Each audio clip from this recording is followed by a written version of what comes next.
Good morning and welcome to the 8th meeting of the Education, Children and Young People Committee in 2025. We've got apologies today from Bill Kidd and Willie Rennie.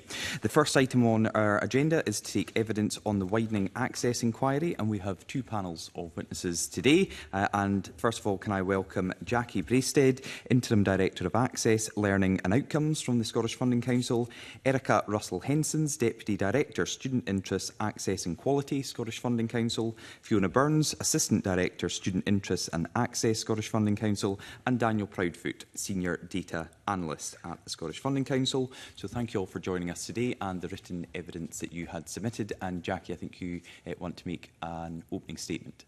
Thank you, Convener. So good morning. We welcome this inquiry and the opportunity to give evidence. The aim of the Commission for Widening Access to achieve fair access to university impacts every level of Scottish society. Education can have a transformational impact on people's lives, it enables social mobility, and it can break cycles of deprivation. It's also in Scotland's national interests. When people meet their full potential, whatever their background, they're empowered to play their role in society and the economy. Widening access to university needs a whole system approach. There has been a huge amount of progress on widening access, as demonstrated by the 2021 interim COWA target being achieved ahead of time. There is much to celebrate beyond the target, which is due to the hard work and commitment of partners across the education system and beyond. Beyond that target, for example, attainment levels for CIMD 20 students have improved, with particular growth in those achieving a first-class degree. COWA is an important part of our approach to widening access at the SFC. We deliver on these fair access commitments through our data and reporting, our approach to outcomes, assurance, funding and quality in the college and university sector, and through the investments that we make, for example, our National Schools Programme and the Scottish Wider Access Programme. We are also committed to access and equalities beyond the remit of COWA. We have a sector-leading partnership with the Equality and Human Rights Commission, and we were the first public body in the UK to develop a Memorandum of Understanding which sets out our joint working. Through this collaboration, we have set out our national equality outcomes for colleges and universities, which focus on protected characteristics and aim to tackle the most persistent inequalities in our tertiary system. All of this work has been delivered in partnership with the college and university sectors, third sector partners, and importantly, those with lived experience. SFC has long held a commitment to fair access and equalities, and we will continue this vital work in partnership with Scottish Government, the institutions we fund, third sector partners and learners and students. Thank you. Can I just first of all ask, how do you think it's going in terms of progress towards the targets? Are you satisfied? Do you think there needs to be greater emphasis? Do you think there's enough support from government, from other bodies? So I think there is good progress to date. We've met the interim target. We seem to be, we'd fallen behind a little bit, it looked like, but it looks like we are back on track. But I'll pass to my colleague Fiona to say a bit more about that. Ms Burns. There's been incredible progress made on the commitment towards the widening access target since it was first introduced by the Blueprint for Fairness. It was always an ambitious target. We met the first milestone a year ahead, but it is difficult, it is challenging, and quite rightly so. It's impressive how well institutions have responded, particularly through their admissions criteria. So they all have contextualised admissions, with the exception of the Open University, which is an open admission process. So they don't require that.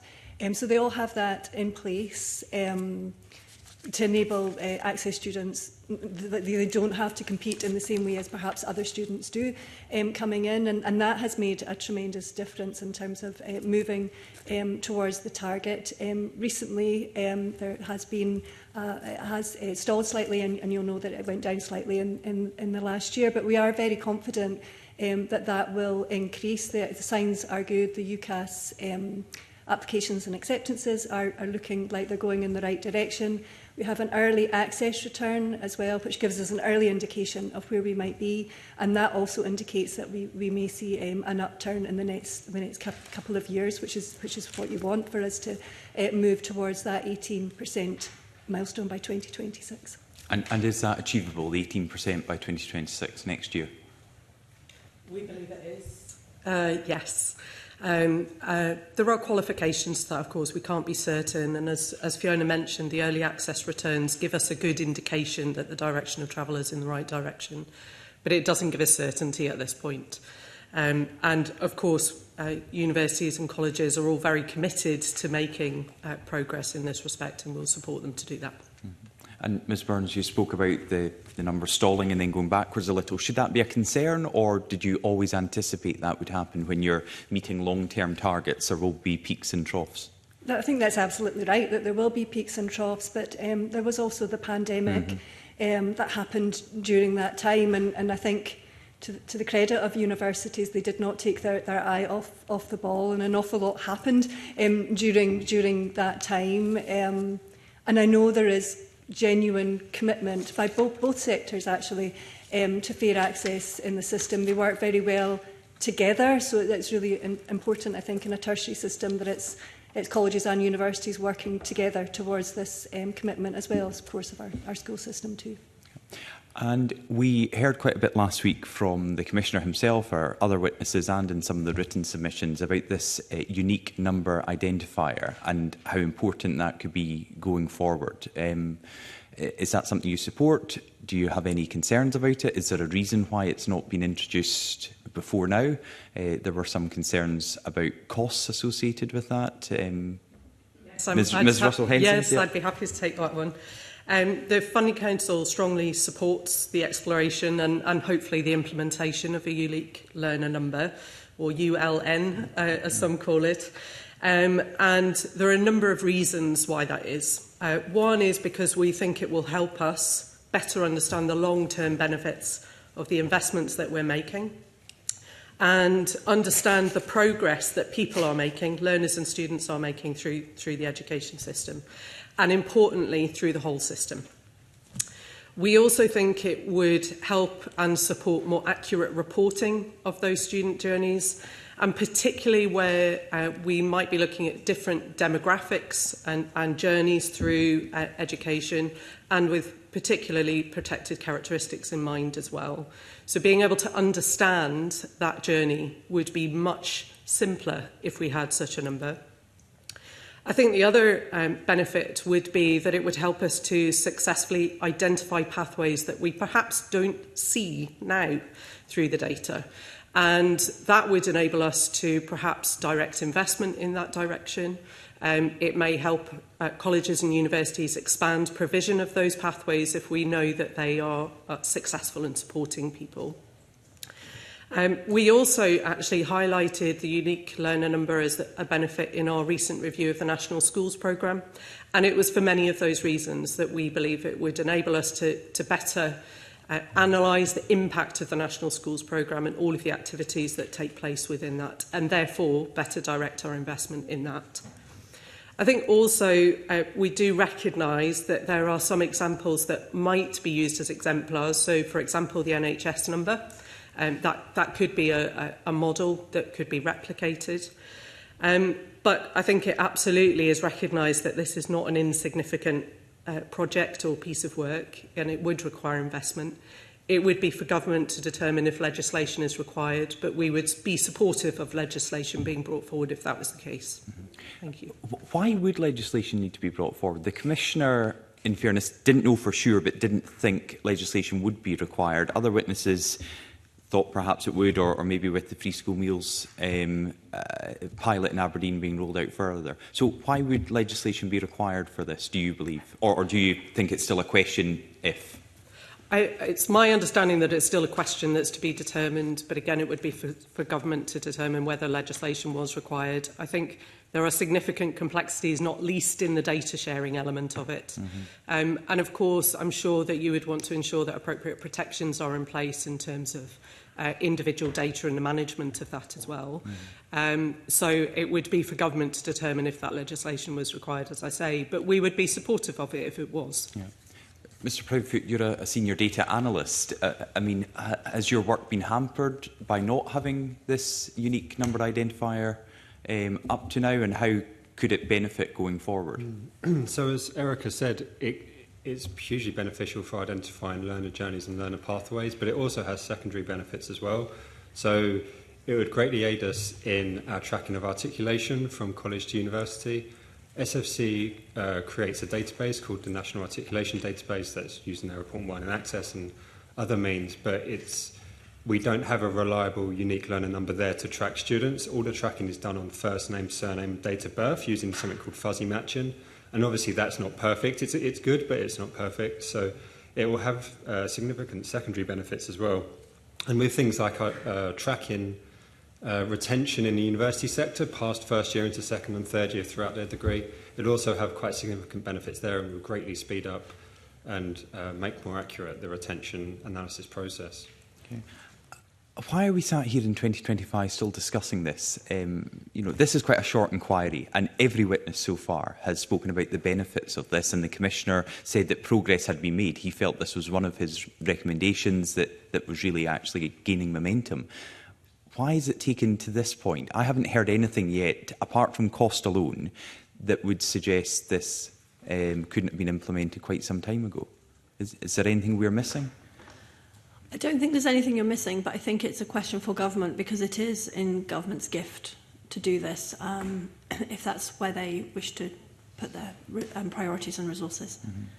And is there any estimate to the cost? I mean, we know roughly how many students there are at the moment. Obviously, this would be an ongoing cost. Has there been no analysis or projections done to the cost of this? I'm not aware of any. It's certainly not something that we have looked at, but it would be outside our remit to look at that. So I'm not aware of anything. But nothing's been shared with you on cost? Because again, we could speak about this very positively for more weeks, months and years, but unless we know what the cost is going to be and if that's going to be met, then the positivity that we hear about this potential rollout will never come to fruition. Yeah. Okay, thank you very much. We'll move to Pam Duncan-Glancy. Thank you, Convener. Good morning. And thank you for the information you shared with us so far. I want to ask a bit more about, in the same kind of space as we've just been discussing, first of all. So we've heard from a lot of witnesses that free school meals data, for example, would be a useful measure of individual fair access, and that there is legislation in place across other parts of the UK, for example in England and Wales, where data can be shared with UCAS to allow this. We also heard that the pilot that's going on in the North East would be difficult to scale. On that basis, I don't want to step on other members' toes. Could you tell us a bit about what you're doing to improve data analysis around fair access?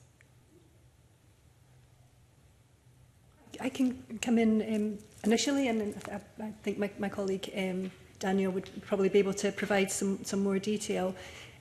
So in terms of the measures that we consider, we don't just stick to the CABA target. It's hugely important, but it is not by any means the only measure that we use. So in our outcome framework and assurance model, we consider care experience, we consider a raft of measures, including those linked to our national schools programmes, to get a good wide look at what fair access really means in both sectors. We have, where the data is not as good as we need it to be, we have put focus into that. So one example would be care experience. When we first started trying to identify the numbers that were in the system, how well they were doing and where they were, there was a significant piece of work that was undertaken to improve that, and it is now a really good data set, because we've turned people's attention to it. So that's just one example, but there are many things that we do to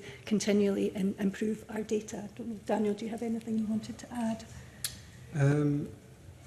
Yes, a small thing to add. So a lot of our university data comes from an agency called the Higher Education Statistics Agency, and they collect data on behalf of higher education providers in England and Wales and universities solely in Scotland.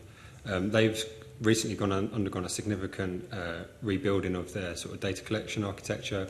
It means we get more accurate data for things like disabilities, and it allows universities to report students with any different combination of disabilities rather than them all falling under a category of 2 or more disabilities. So there's improvements there which we received from the Higher Education Statistics Agency. We also underwent a review of our statistical publications towards the end of 2023. That has made them much more streamlined. It's made them much more accessible on the website, and they're no longer sort of published to PDFs and you have to download them. They're all sort of integrated in an interactive HTML format, so the data is more accessible on the page and it's clearer and more accessible to a wider audience, hopefully. Thank you. The Commissioner also suggested that, as well as measuring entry, because I think it's fairly widely accepted that getting in is only part of the story, staying in and coming out with as a graduate is also a key measure. So the Commissioner had said that we should be looking at equal weight to entry, student experience and outcomes. Could you tell me a bit about what data you're gathering to help us understand those aspects of the widening access agenda? Sure. I can maybe come in on that one. Thank you for the question. We do already monitor what we call retention, and that is the transition of students in higher education from first year to second year. We do also look at outcomes and where students then go to on successful completion of their degrees. And there are a number of mechanisms that we use to do that. It is not, we also do highlight it in the report for widening access as well. So there is data and information that we use to investigate those tracks. But I think it also links back to what I was saying earlier in terms of the unique learner number. And as Daniel said, much of that journey matching is done through statistical modelling. And that does create a difficulty in both in the processing and the time it takes to be able to do that. But also it's not a complete and perfect picture. And I think that does create some challenges. We heard some evidence from young people who said that measuring the retention at first year and then into second year, sometimes that if there is a drop-off there could be because someone's realised that university may not be where they want to be. Yep. And actually looking at retention into third year and fourth year might give them a stronger picture about what's happening specifically within the institution that is either helping them to stay or not. Yep. Is that something you're considering looking at? So we would certainly anticipate that all institutions are looking at their retention data throughout the student journey. And I think certainly from my own experience working in higher education, that's absolutely a crucial element of the work that an institution would do. And we are aware that retention rates have dropped across all SIMD categories actually in recent times. And as you say, it could be for a myriad of different reasons. It could be a positive decision by that student that actually perhaps an employment opportunity has come and they've chosen to take that path instead. It could well be linked to cost of living as well as some of the tail impacts of the pandemic. And I think at this point it would be very hard for us to pinpoint what the exact reasons are. But I think absolutely understanding that journey from stage to stage to stage of students is incredibly important. And working with universities to where they are best placed often to understand their learner and student journey is going to be very crucial in that. And do you think it would be possible to look at that aspect of it? So you say you don't know if it's because they're leaving for a positive reason to take employment or to go elsewhere. How big a task would it be to start gathering that information? So we do gather some information about that, and Daniel may be able to speak a little bit more about the detail of that. But we can see student journeys in a holistic sense, because we have those intake figures, we have the retention figures, and then we have the outcome figures. So in that sense, we can get a broad understanding of the student journey in Scotland and institutionally as well. But I think absolutely it's always worth considering what more we can do and how we can change and improve what we're doing. And we do that on a regular basis. And understanding that student journey is absolutely crucial. But Fiona, you may want to add some more. Just to go back to our outcome framework and assurance model. So within that, we have retention, and we look at that in some depth. So that enables us where if there is a dip, we have a team within the organisation who would then speak with the institution about why that retention has gone down, what they're doing about it, how they're going to. So at that point, on an institutional level, they'll get that in-depth understanding from the institution as to why any changes have happened. And we've kept the retention in, and it's specifically for SIM20 as well as other groups, just to keep our focus on that as the blueprint for fairness and the COWA targets were being progressed, to make sure that no harm was done through all of that, if you like, that there was a clear focus on that. Thank you. And I suppose related to that point then, the student experience piece, we've heard evidence that the holistic approach to fair access really needs to be progressed, would require work on the existing credit-based funding model. And that, of course, focuses on input as opposed to output, which drives focus particularly on full-time learning, for example. And we know that demographics are shifting away from that. Could you tell me a bit about what the Funding Council is doing to address some of that and offer a more agile, flexible approach to institutions through their funding model?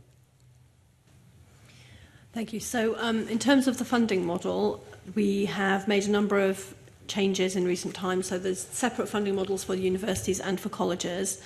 For colleges, there's been a number of recent changes which have been welcomed by the colleges. So we've given them more flexibilities in terms of aligning the dates at which, the cut-off dates at which we count students for funding. We've aligned that with the universities, so that's brought more parity, for example, with them, and has enabled more funding to stay within the college system. We've also adjusted the number of credits that they need to deliver in order to meet their threshold. So we've moved the threshold in response to colleges reporting that they were finding it challenging to meet those targets. So we've adjusted that down but left the money within the system, which means effectively that there is an increase per credit of the investment in each student. So that has been helpful as well.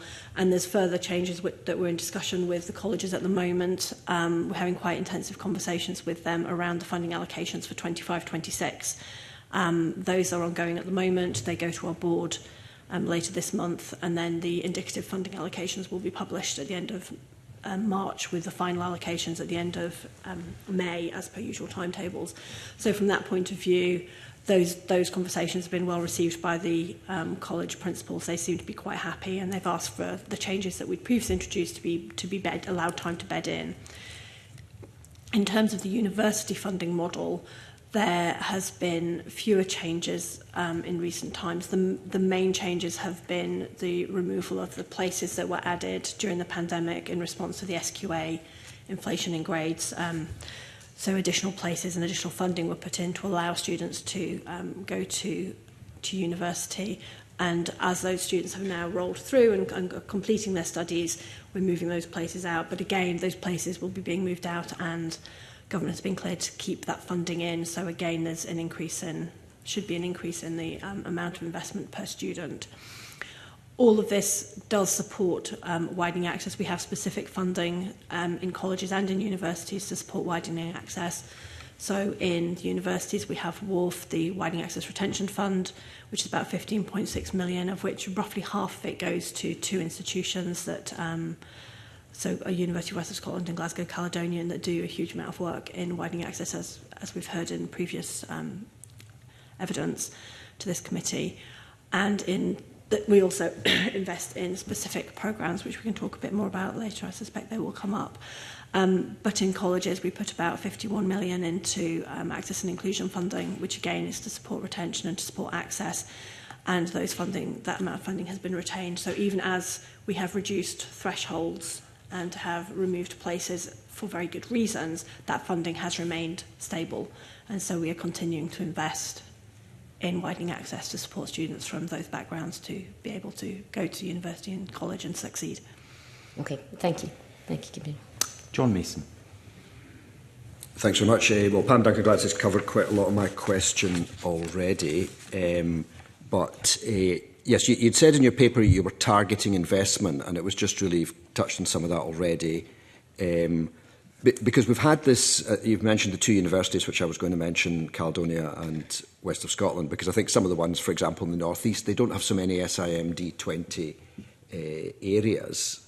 And so, we've heard evidence that the heavy lifting is being done by some of the universities, especially around Glasgow. Do you think that balance is correct then? You said there's extra funding, but the core funding is still the same for each place, is it not? Whatever the university is.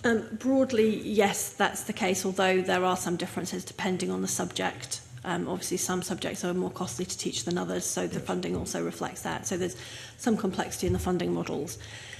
In terms of the impact on SIMD20, and I'll invite Fiona to come and say a bit more about that in a moment, but it is the case that the SIMD20, as the committee has heard from other witnesses, is quite a broad brush measure, and there can be students from deprived backgrounds within high SIMD20 areas, just as there can be in low SIMD20s students who aren't necessarily from those backgrounds.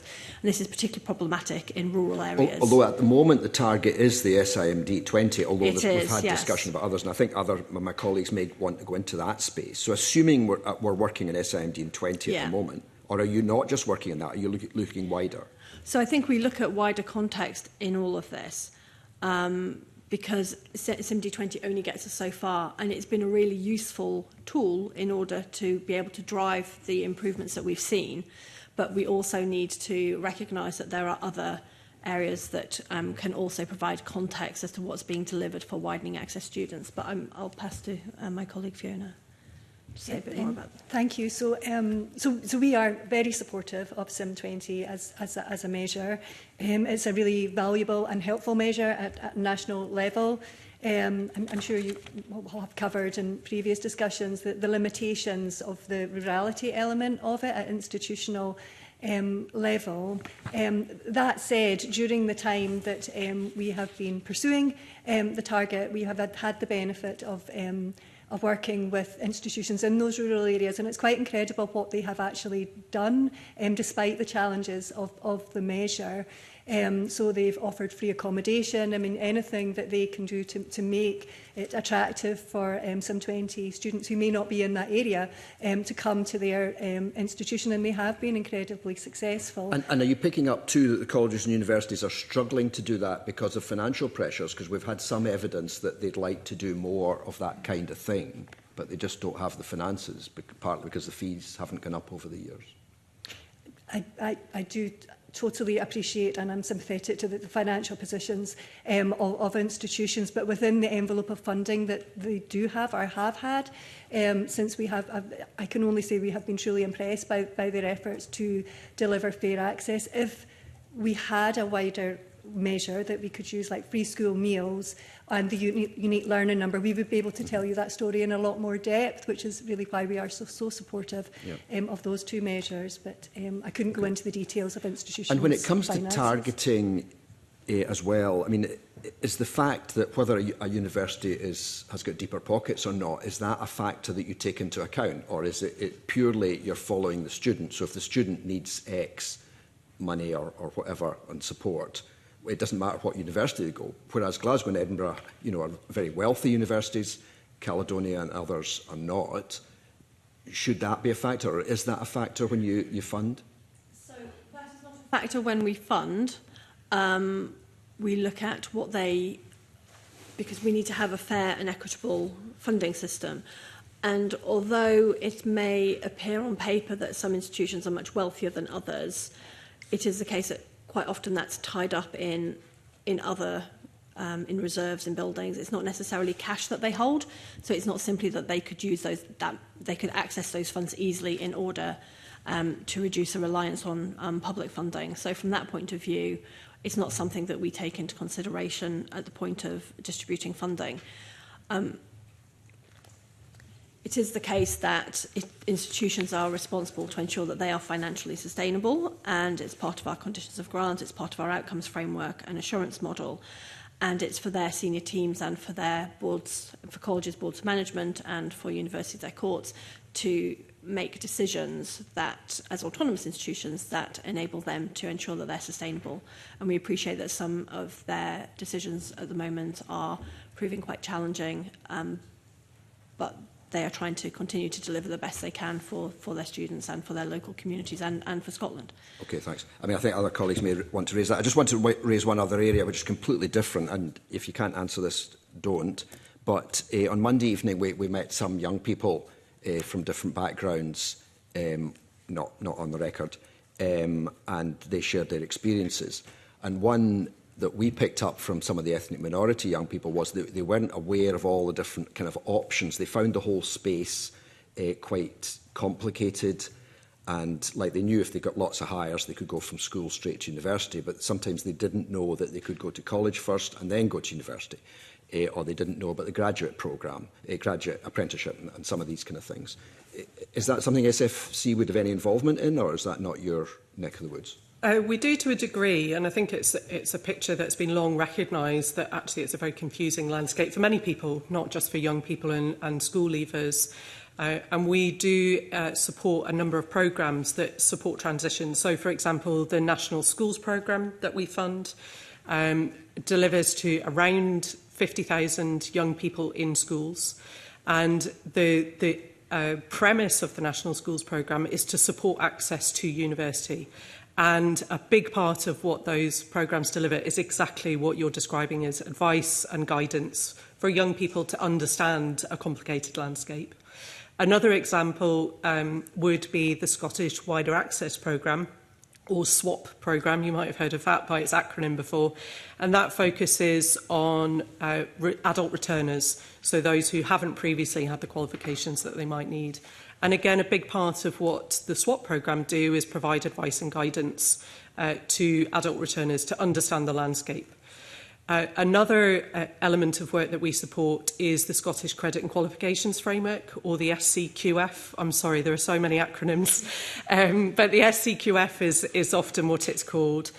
And the premise of that qualifications framework is to map qualifications in Scotland and help employers, young people, teachers understand how all the different qualifications link to each other, progress into each other, roll into each other.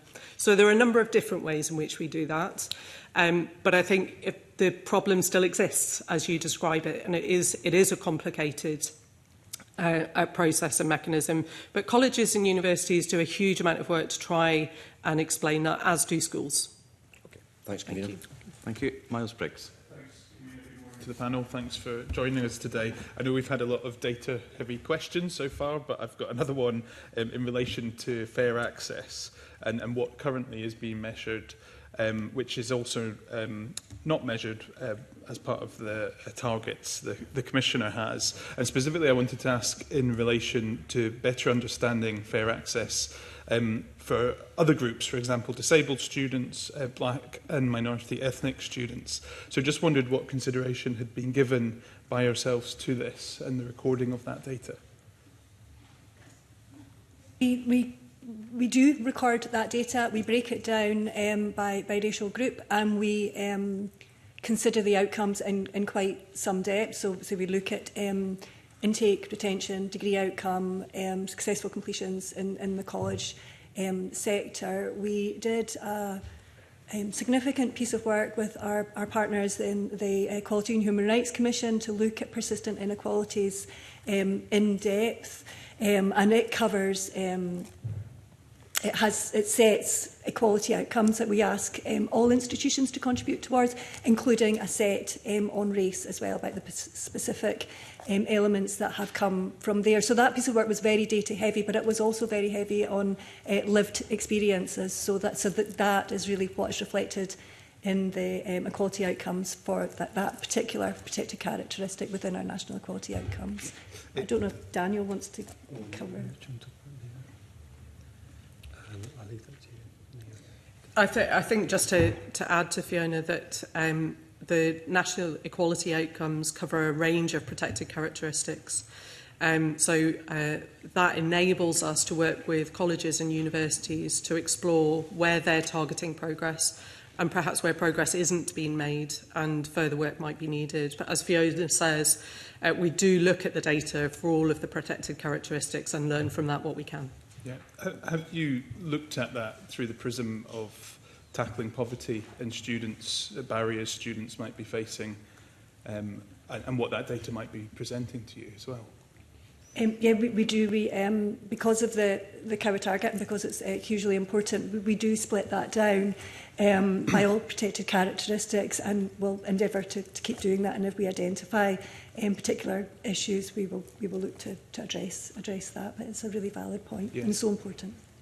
I just wondered, and to go back to John Mason's point, some of the young people we spoke to on Monday evening referenced the UCAS application form, and not ticking boxes on that, but if there were boxes, they would have, and then whether or not that could passport them through a system where they wouldn't have to constantly repeat their stories, and the stigmatisation they often felt was built into the system almost. So I just wondered if you had any thoughts in relation to that, and how actually at the very starting point when people are maybe applying for a course, that could be addressed as well.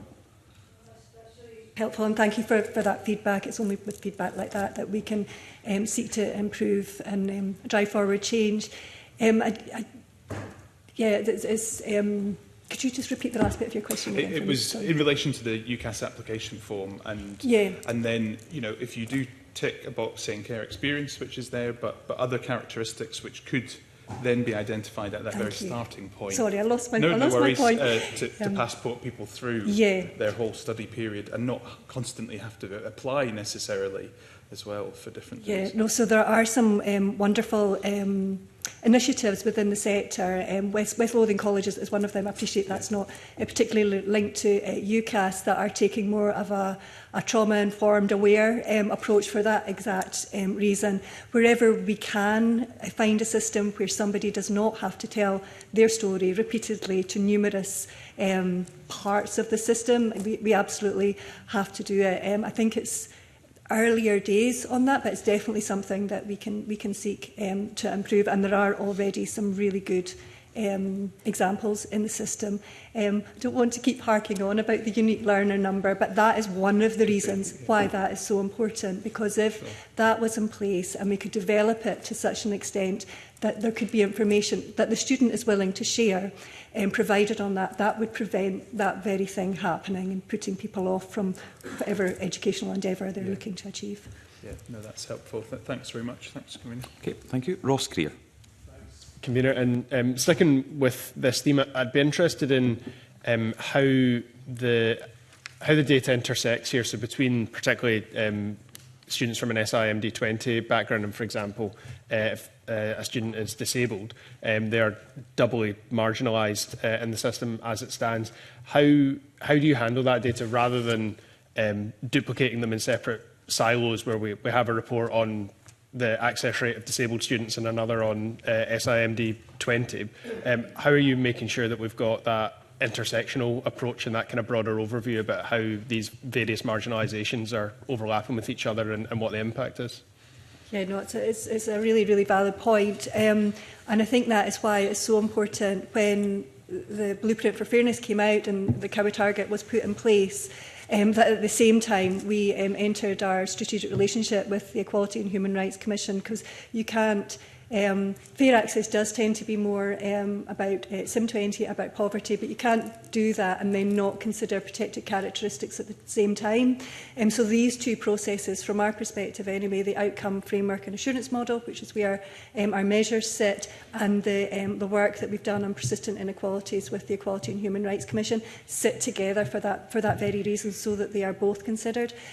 We expect our institutions to take an intersectional approach in all of their work. We certainly do. When we look at the data, we split it and we look at it by different characteristics to pinpoint where there may be specific issues that should be brought to the attention of others. Thanks very much. And I've got one specific follow-up around this, around Corsford College, which is actually something that I've just contacted the SFC about. That email may or may not have made it to any of yourselves. I'm not sure, I only did it, I think, about 48 hours ago.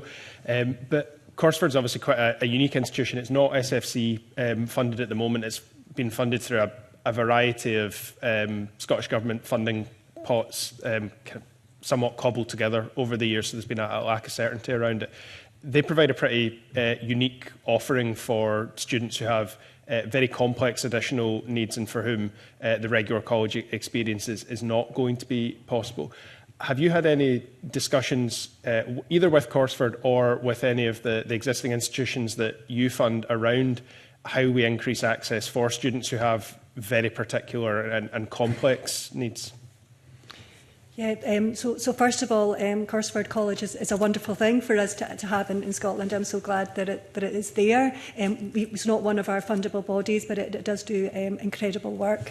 And I know this point came up in the parliamentary reception that was held with Lead Scotland, hosted by Ms Duncan Glancy.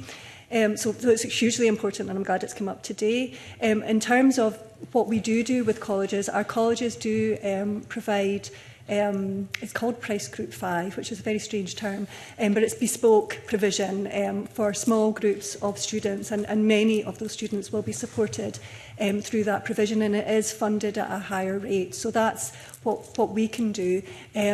Not all colleges will be in a position to support some of the learners that you are referring to. So it is important that there is a landscape in Scotland that is wider than that. And I'm fully supportive of Corsford College. I think it's a good asset to have.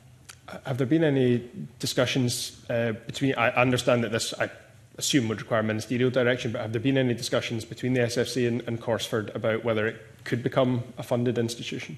We were involved in the beginning, but I'll hand over to Jackie. So there haven't been discussions around whether it can become fundable, but we understand that the Scottish Government is planning on funding it directly going forward. So I think that would be a question of the Scottish Government as to how they're taking that forward.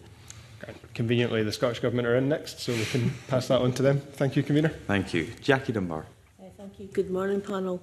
As you're aware, part-time students are not currently considered as part of the COWA target.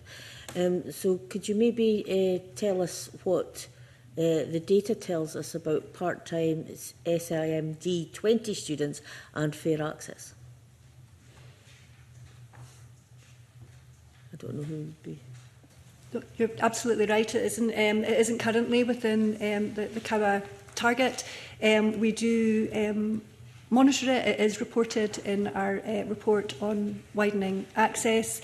The Open University in particular has strong SIMD 20 intake, and it is offering modular, so you can do almost anything you like at the Open University. So they're a great asset to have to work alongside the wider COWA target, which you're absolutely right at this moment in time is full time. Okay. So, in regards to that, do you think that they should be included in the target? You know, I never really got from you either what what data is coming out in regards to the part-time students, and you know, are they able to access the fairer access things? Yeah, we do look at it, and it sort of skews the picture slightly. So by including part-time, it kind of there is more of the higher kind of quintiles within the part-time element. So it would change the picture entirely in terms of what we're trying to do in the full-time element. I know that the Commission on Widening Access, which I was really lucky to be a Secretariat member for, did look at this issue in depth, but felt at that time that we needed to focus our attention on the inequity that at that point was at the full-time level. So that was what we were committed to do. But we do still report on it. We show it in our data. And the measures that we include in the outcomes framework and assurance model. So we have the COWA target, which is full-time. We also have another, quite a lot of measures, but two of the other ones are SIM 20 and SIM 40, and that includes all students, so it's part-time, full-time. So institutions have to report on that, and then we monitor progress on that one. So it doesn't pull part-time out, but it is included, so that it sits alongside the full-time COWA target as well. Okay. SFC funds around 5 million of access programmes per year. What can you tell us about the impact of these programmes and how is this evaluated? Sure, I can take that question. Thank you very much. So we do fund a number of different access programmes, a couple of which I have mentioned already. The National Schools Programme, for example, is one, and that attracts the largest amount of our funding, and as I mentioned earlier, supports around 50,000 young people per year. We've seen that grow significantly over the last couple of years. And we have just conducted a strategic review of that programme to consider its impact and the work that it is doing. And that review has made a number of recommendations, one of which is around measurement and evaluation. So your question is absolutely on point in terms of where we think we can enhance and develop the work that we're doing. However, we've got a number of other examples as well. The Scottish Wider Access Programme, which I mentioned before, or SWAPT programme, they have around 1,800 enrolments every year. And those have, whilst they have changed over the recent years because of pandemic impacts as well. What we do see, particularly in the last reported year, academic year 23-24, is around 71% of those enrolments are going on to successful transition to university, which is a fantastic figure. And as I said before, that programme supports adult returners coming back into education who haven't, at the point at which they join the SWAT programme, have qualifications that would support entry into university. And Fiona, you might want to speak a little bit more about care experience and some of the work that we've done in that area and the successes. Yeah, no, absolutely. So we have a national ambition for care experience students. We are not in ourselves expected to be a corporate parent. It's not in the legislation, but we chose to act like one. So we published our national ambition for care experience students. It has ambitions within there linking to intake, retention and successful completions and articulation as well. I'm delighted to say that the intake is at record levels. So I think it's the focus that has been on this group through many organisations actually, including the Scottish Government. So the intake is at record levels. The bursary certainly helped. Articulation, it's really well represented. It's above the population. So, and we have got more work to do on retention and successful completions. We recognise that, but we are committed to doing it. But the point is that where you take a group where there is, it's smaller in number and you really focus in on trying to address the disparity in outcome, it absolutely is possible, and the sector have really responded, both of them, the colleges and universities. So yeah, I think if you put the effort in and really focus on a group, you can see the turnaround in outcomes. But it does take a bit of a laser focus and determination from all involved. Okay, thank you. Just following up on that point on care experienced young people, do you collect equivalent data for estranged students? Yes, we do. Yeah, we began to collect that. That was when standalone, sadly, we're no longer. That was our commitment to them, that we would improve the data that we have on estranged. So it is collected for both sectors. I think there might be some under-reporting at that point, so we have got work to do, but it's a really good starting point, and it really mirrors what we did with care experience. That point that if you take a group and focus on them, you can make a change if everybody's kind of committed to doing that. And I see that happening with estranged students now. It's so important. They're very similar in the challenges that they have, and of course the fantastic talent that they have as a group too. That's great. Thank you very much. George Adam.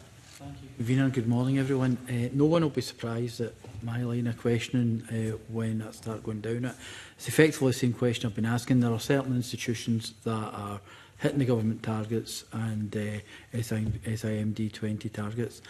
And one of the things I'm often asked, and these institutions will ask, is there a flexibility in the funding packages? Is there a role for the SFC itself to play in how we achieve that and how you actually fund these institutions in the future?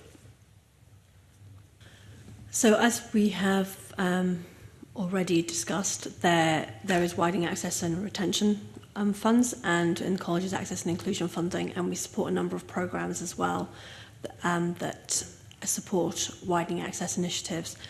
In terms of how the funding model evolves into the future, it's certainly something that we would look at as part of what we're trying to deliver through the funding.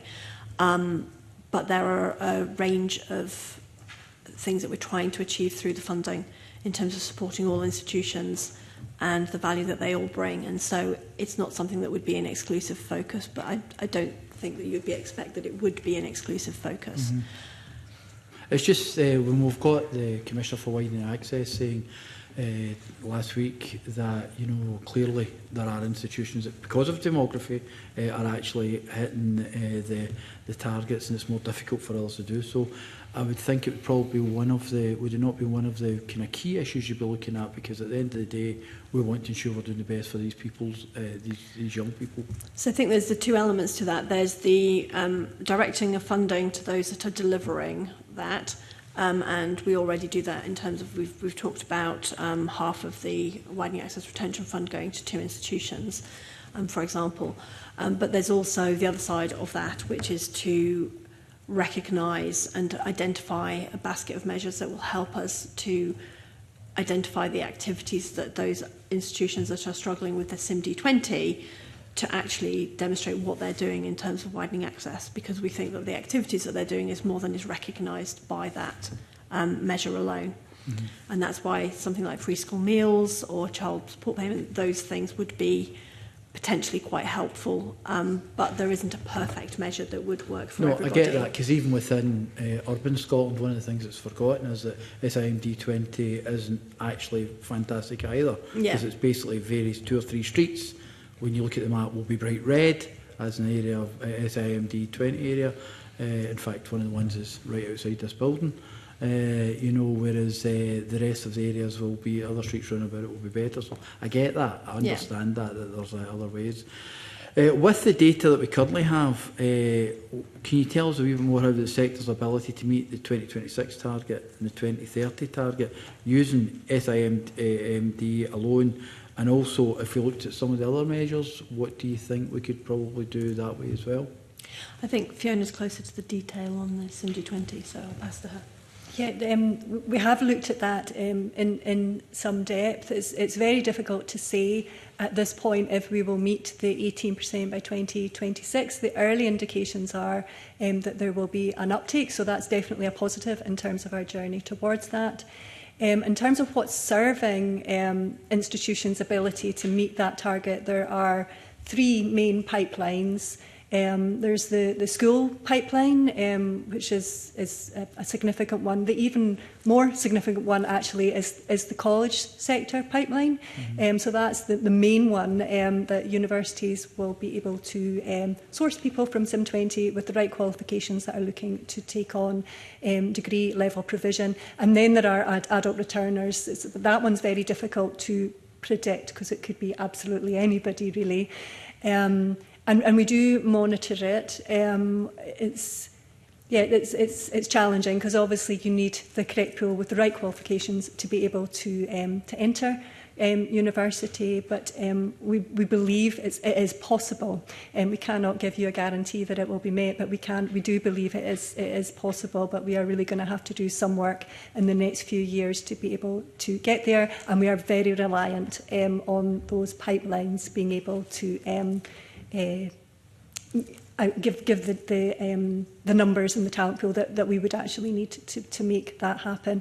With all that said, institutions constantly review their contextualised admissions processes too, and they want to get to a point where their contextualised admissions process is letting people in with the right talent who can progress onto degree level provision, and what that might mean in terms of grades that they have and qualifications that they have, and how they can widen that out to consider a wider range of talent. And they're doing some amazing work in that regard to make the most of the talent that they have available to them to help us get to that 18%. But so I'd say it's possible, but we can't guarantee it. Projects like UWS's Foundation Academy, where they're going out to... That's a fabulous example.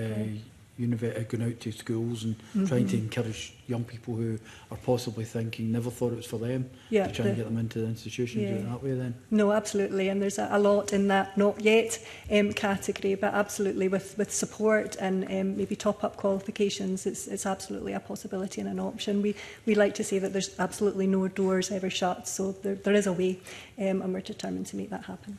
Okay, thank you, Convener. Keith Brown. Thank you. I'm conscious that when you started this evidence session, there was a lot of very positive comments. Things like the target itself was very ambitious, having exceeded the target early on, and then a bit of slippage coming back, but then substantial confidence that you're back on track, early indications that things are looking good. And inevitably, and not unreasonably, the committee is focused on the challenges and some of the issues. However, it's also really important to learn from success. And I just wonder, we often just rush past success in Scotland, but if you don't sort of understand how you've been successful, then you're missing valuable information. Is there any work being done as to how you've managed to succeed to the extent that you have so far? Published an insights publication which does that very thing. It looks at what we have achieved since the blueprint for fairness was first published, and I say we, and I mean wider we. I mean the institutions are absolutely at the forefront of this, and the wonderful thing about that work is it did outline the successes that are beyond the target. So the degree outcomes going up for this group, I think, is something that we should be incredibly proud of. So not only are they getting in, but the degree outcomes are going up as well. So they're doing incredibly well within the institutions that they go into, and that is all credit to the institutions as well. And there is just a raft of evidence of examples of things that institutions do to make this work, whether it's in support, whether it's in graduation ceremonies to give people support at that point. I couldn't name one. There are just genuinely so many. I wonder if, obviously, in trying to understand how you may have succeeded, you want to know if you succeeded by design, by which I mean, is it something you've intended to do? And I just wonder, and I could be completely wrong on this, it seems to me, as a general impression, I'm the least experienced of the members of the committee in this area, that the competition amongst further and higher education institutions for students, I mean, and it's a very obvious financial incentive for them to go looking for students, sort of per capita funding and so on. Is that perhaps one of the reasons, not by design, but which have led to some of the success? Universities and colleges really needing to have students in, so making themselves much more open to students. You have to watch with competition, don't you, that it doesn't become detrimental.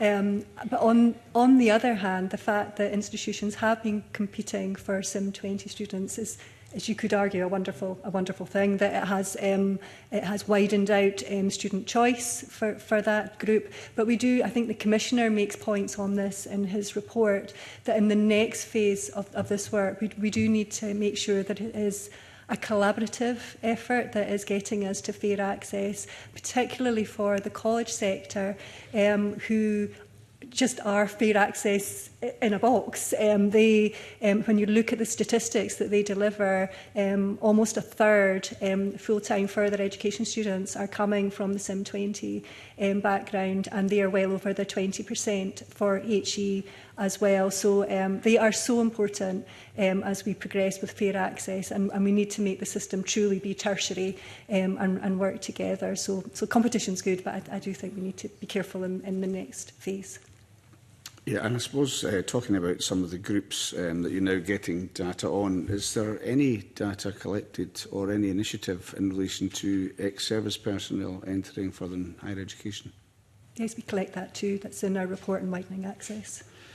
Is there anything you can say about that? It's early days. When the Commission was published, the Veterans Commission, we requested that from the Higher Education Statistics Authority that we had a flag in place to enable us to monitor it. So the data is quite new, but it's there, and we will continue to work to ensure the numbers are accurate. But it is now being reported in our report on widening access. Yeah, it's collected for colleges as well as universities, as Fiona said. Yeah.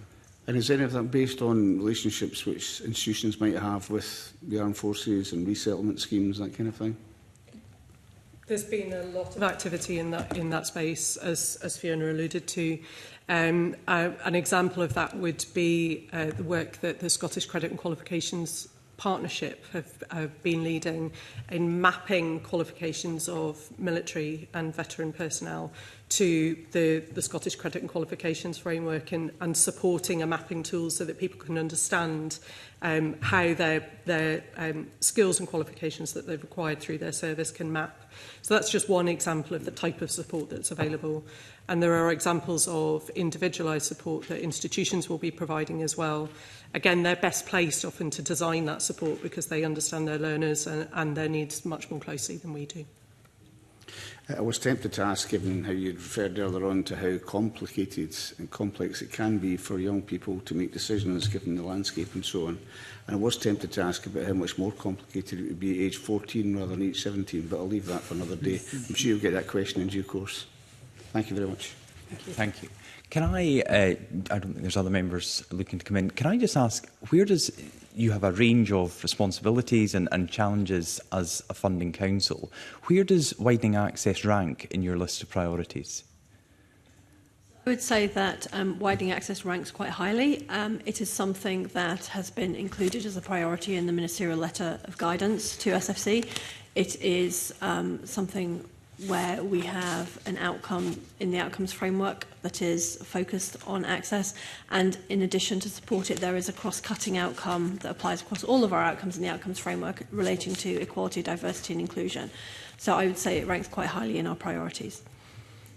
But I'm sure if you were here discussing other important topics, I mean, do you have a risk register? Do you have a formal process where you allocate resources based on priorities? So we have a delivery plan, and we are working, well, we are developing at the moment our delivery plan for 25 to 27, and we're working through the last kind of quarter of the 22-24 delivery plan, and access is one of the priorities within that. 22 to 24, did you say? Sorry, yes, yeah. 24-25. Okay. Apologies. Yeah. So widening access is part of that, and. Yes, absolutely. And an integral and crucial part of it. And the activities that we've been talking about as part of our evidence and the work that we're doing is related to that, absolutely. Okay, thank you very much. It may not surprise you that's kind of all the questions members had on widening access, but given that we had University Scotland last week, we asked them about some of the ongoing issues within that sector. And I wondered if you could just comment on the announcement that the Cabinet Secretary for Finance made ahead of the budget vote about the £15 million for Dundee University, and whether that is £15 million for Dundee University. What's your understanding of that commitment made by the Cabinet Secretary? So the Cabinet Secretary, I believe, announced 15 million of financial transactions, which are basically low-interest loans to support institutional sustainability for institutions like Dundee. So it's not restricted just to the University of Dundee. We have internal process to work through in terms of how we allocate those funding, and we are working through that at the moment. So we're not in a position to say how much of that will go to the University of Dundee or indeed any other institution at this time. So how long will that process take? Because certainly the headlines were that's 15 million going to Dundee University, and I understand none of us in this room write the headlines, but that's certainly the narrative that came out of the Chamber and from the debate. But certainly we heard from University of Scotland last week there was no guarantee that that will go to Dundee University. So how long will the process take? And I mean, is it likely that they'll get 90% of that, almost 100% or 50%? I don't think we can speculate at this time as to the proportion that will go to them. We are working through this at the moment. We are considering how we would best use those funds, and as I say, there's internal processes that need to go through, and ultimately it's a decision for our board around that. So we will know more information soon, but we're just not at that point right now. So when will we know? When can we expect an announcement? Because there's a lot of interest in this, as you're aware. So one of the things at the moment is we don't know the amount of money that the University of Dundee might or might not request from us. So if they ask for 15 million or more, are they then in the best position to get that? But if they ask for 7.5, then there's money for other organisations. We will need to work through what our internal process is for allocating that based on how we allocate those funds and who else might be in the mix for any funding and what that might be used for in terms of those financial transactions. What discussion did you have with the Scottish Government prior to the announcement in the Chamber? So in terms of conversation with the Scottish Government, we've been providing them closely with advice around the situation at Dundee, as we do across the sector more broadly.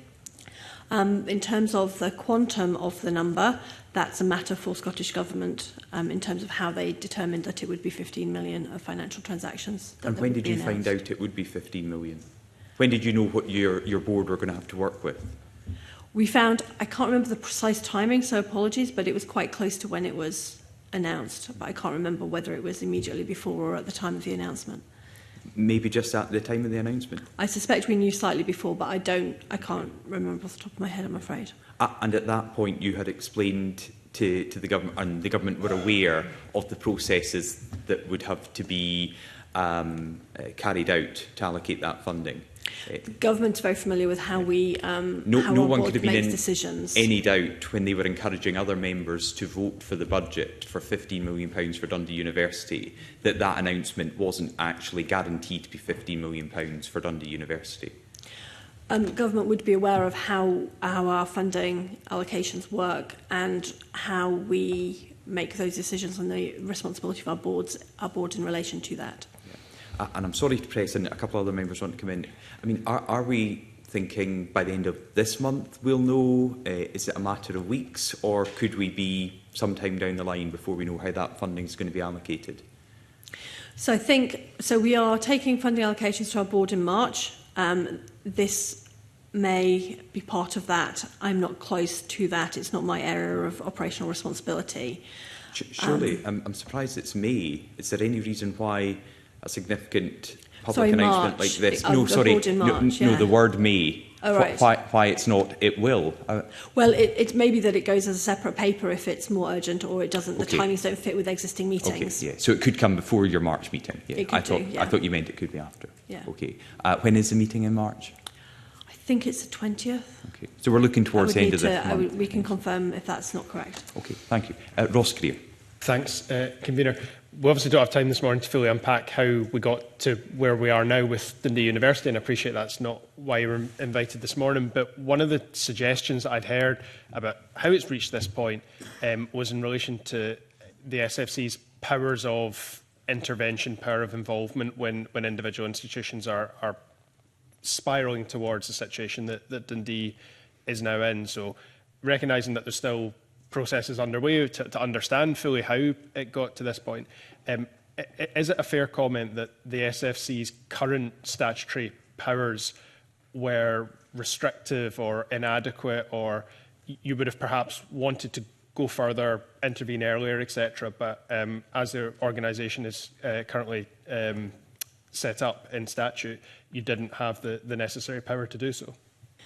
I think it's fair to say that we have the powers to intervene and to work closely with Dundee on this situation, and we have been from when it was notified to us that it was an issue. We've been working incredibly closely with them. So I don't think we have been restricted in what we have been able to do.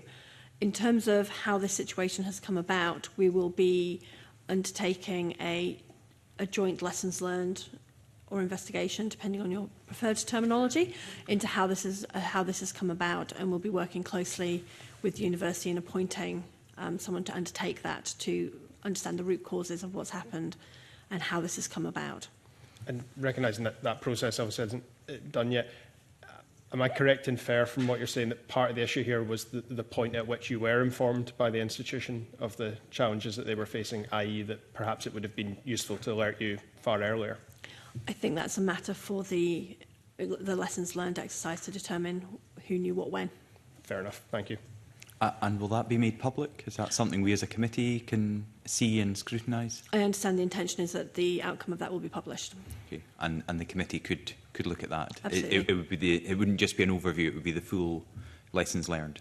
We're still scoping at the moment what that would look like, but I don't see why we wouldn't be able to share the information. Okay, thank you. Miles Briggs. Thanks, Convener. And further to this point, Dundee was the start of this process. Obviously, last week we heard the concerns being sent round Edinburgh University staff around their financial situation. So I wondered, have you had other institutions formally or informally approach yourselves expressing concern where they are? And what does that currently look like in terms of your assessment of where university finances sit? So we have a team of financial analysts who look at the information that we receive from institutions, and we receive information multiple times a year in terms of the finances that provide historic information but also forecast information. And they review that, they do analysis, they test the assumptions underneath it to identify risk, and they regularly engage with institutions around those things. As we said earlier, it's for institutions themselves to ensure that they are financially sustainable, that they are able to deliver for their students, for their staff, for their communities, and for Scotland. And so that's something that we would expect institutions to do. We look at risk and we raise questions and we have conversations with them around that where we have concerns. The funding environment is such that institutions are looking very closely at the moment at how they are spending their money, in terms of how they are supporting students, about how they can work in a more efficient way. And that would be something we would encourage regardless, because it's value for money for public funding ultimately that's really important here. But it's for them to determine and to ensure they're sustainable. We engage where we may have concerns, or we just need to have information that we would like to understand in a bit more detail the assumptions that they're making and what the actions that they're taking. And with that then in mind, how many institutions do you have concerns around with all that data they've been providing you, and how many financially now across Scotland are you seeing with a deficit likely to be coming, which we're only finding out after they're deciding to announce that, before actually actions could be taken and actually more conversation and scrutiny could be taking place? So it's worth saying that an institution that is reporting a deficit doesn't necessarily mean that it is a financial risk of failure. So that's an important point to make. So the way that we look at financial risk is looking at what is the reason. If someone is forecasting a deficit, why are they doing that? What are the action that they're taking? What are the mitigations that they're putting in place? And does that seem to be sufficient? So it's a much more rounded judgment that we make around that. So you just think it's Dundee and Edinburgh at the minute who are having to do this? I think many institutions are looking at their cost base and looking at how they are sustainable into the future, but that we would expect them to do that as a matter of routine anyway, to be ensuring that they're sustainable as part of our terms and conditions of grant. Yeah. Okay, thanks. Keith Brown. Yeah, I'm just keen to understand the context, a bit like Miles Briggs, and trying to work out what is behind these pressures which are bubbling up. I think we can all see whether it's 14 years of, let's just call it, restrained public expenditure or the pandemic. What is the situation, as best you understand it, with comparison to England and Wales? I mean, I know that Newcastle University, Sheffield, and a number of others are in some kind of problems. What's your understanding of comparison between the situation in Scotland and the wider UK? I think we're seeing a very similar picture in terms of financial challenges across the UK, which is interesting in and of itself. But certainly in terms of what is being reported in the press, there are institutions that are looking at making cuts to costs, that are looking at their staff base, that are looking at how they can do things more efficiently, are looking at reviewing their portfolios, etc. And so I think this is a common challenge across the UK. So these pressures are not particular to Scotland? I don't think they're uniquely Scottish, no. Yeah. Okay, Pam Duncan-Glancy. Thank you, Convener. And I think nonetheless they are of a concern here, and education has devolved, so we do have an interest in this. Could you tell us a bit about we spoke about widening access this morning. Do you have concerns about the ability for institutions in the environment we've just discussed to continue to, I guess, cross-subsidise to support the widening access agenda within the environment that we've just discussed? So I think it's right to raise the question. In terms of are we concerned about that, we do provide additional funding that is for widening access activities, and so that will continue, and we would expect that to be spent to support those students in that way. And so I think from that point of view, that activity will continue regardless. Obviously, it does create some challenges. Do you think the funding that you give them then covers all of the costs of the additional widening access aspects that we've discussed this morning? I don't have the details to hand, but we could. Sorry, Fiona, did you want to come in on that? Yeah, it is a really, really difficult question to answer because when the COWA target was introduced and the Blueprint for Fairness did their work, it wasn't so much that SIM20 or students from that were in poverty coming into institutions necessarily required a lot more investment per student. It was that it was inequitable and that needed to change. And through the admissions processes, that has absolutely been done. But if you put more finances in, then I'm sure institutions could use that to do even more work than they already do. But at the very beginning of it, it was about equity rather than necessarily always additional support for students, albeit there will be students that are coming in that absolutely do require that, and that should be put in place as well. Thank you. Okay. Thank you very much. Can I thank you for accommodating those final questions, as we've taken advantage of other witnesses who've been in front of us to delve into what is a topical issue at the moment. But can I also thank you very much for your evidence that you submitted prior to today's session and your answers today. This is quite a short inquiry that we're doing on widening access, but your input has been extremely helpful, and I'm sure you'll look out with interest for our report, which will be coming out in a couple of months' time. So once again, on behalf of the committee, thank you for your time today, and I'll suspend for 15 minutes. Thank you.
Okay, thank you and welcome back. And we now begin with our second panel of witnesses. So can I welcome Graham Day, Minister for Higher and Further Education and Minister for Veterans, Shirley Lang, Director of Lifelong Learning and Skills, and Claire Pirrie, Senior Policy Manager, Student Equalities and Fair Access at the Scottish Government. Thank you for joining us today. And Minister, I understand you have an opening statement.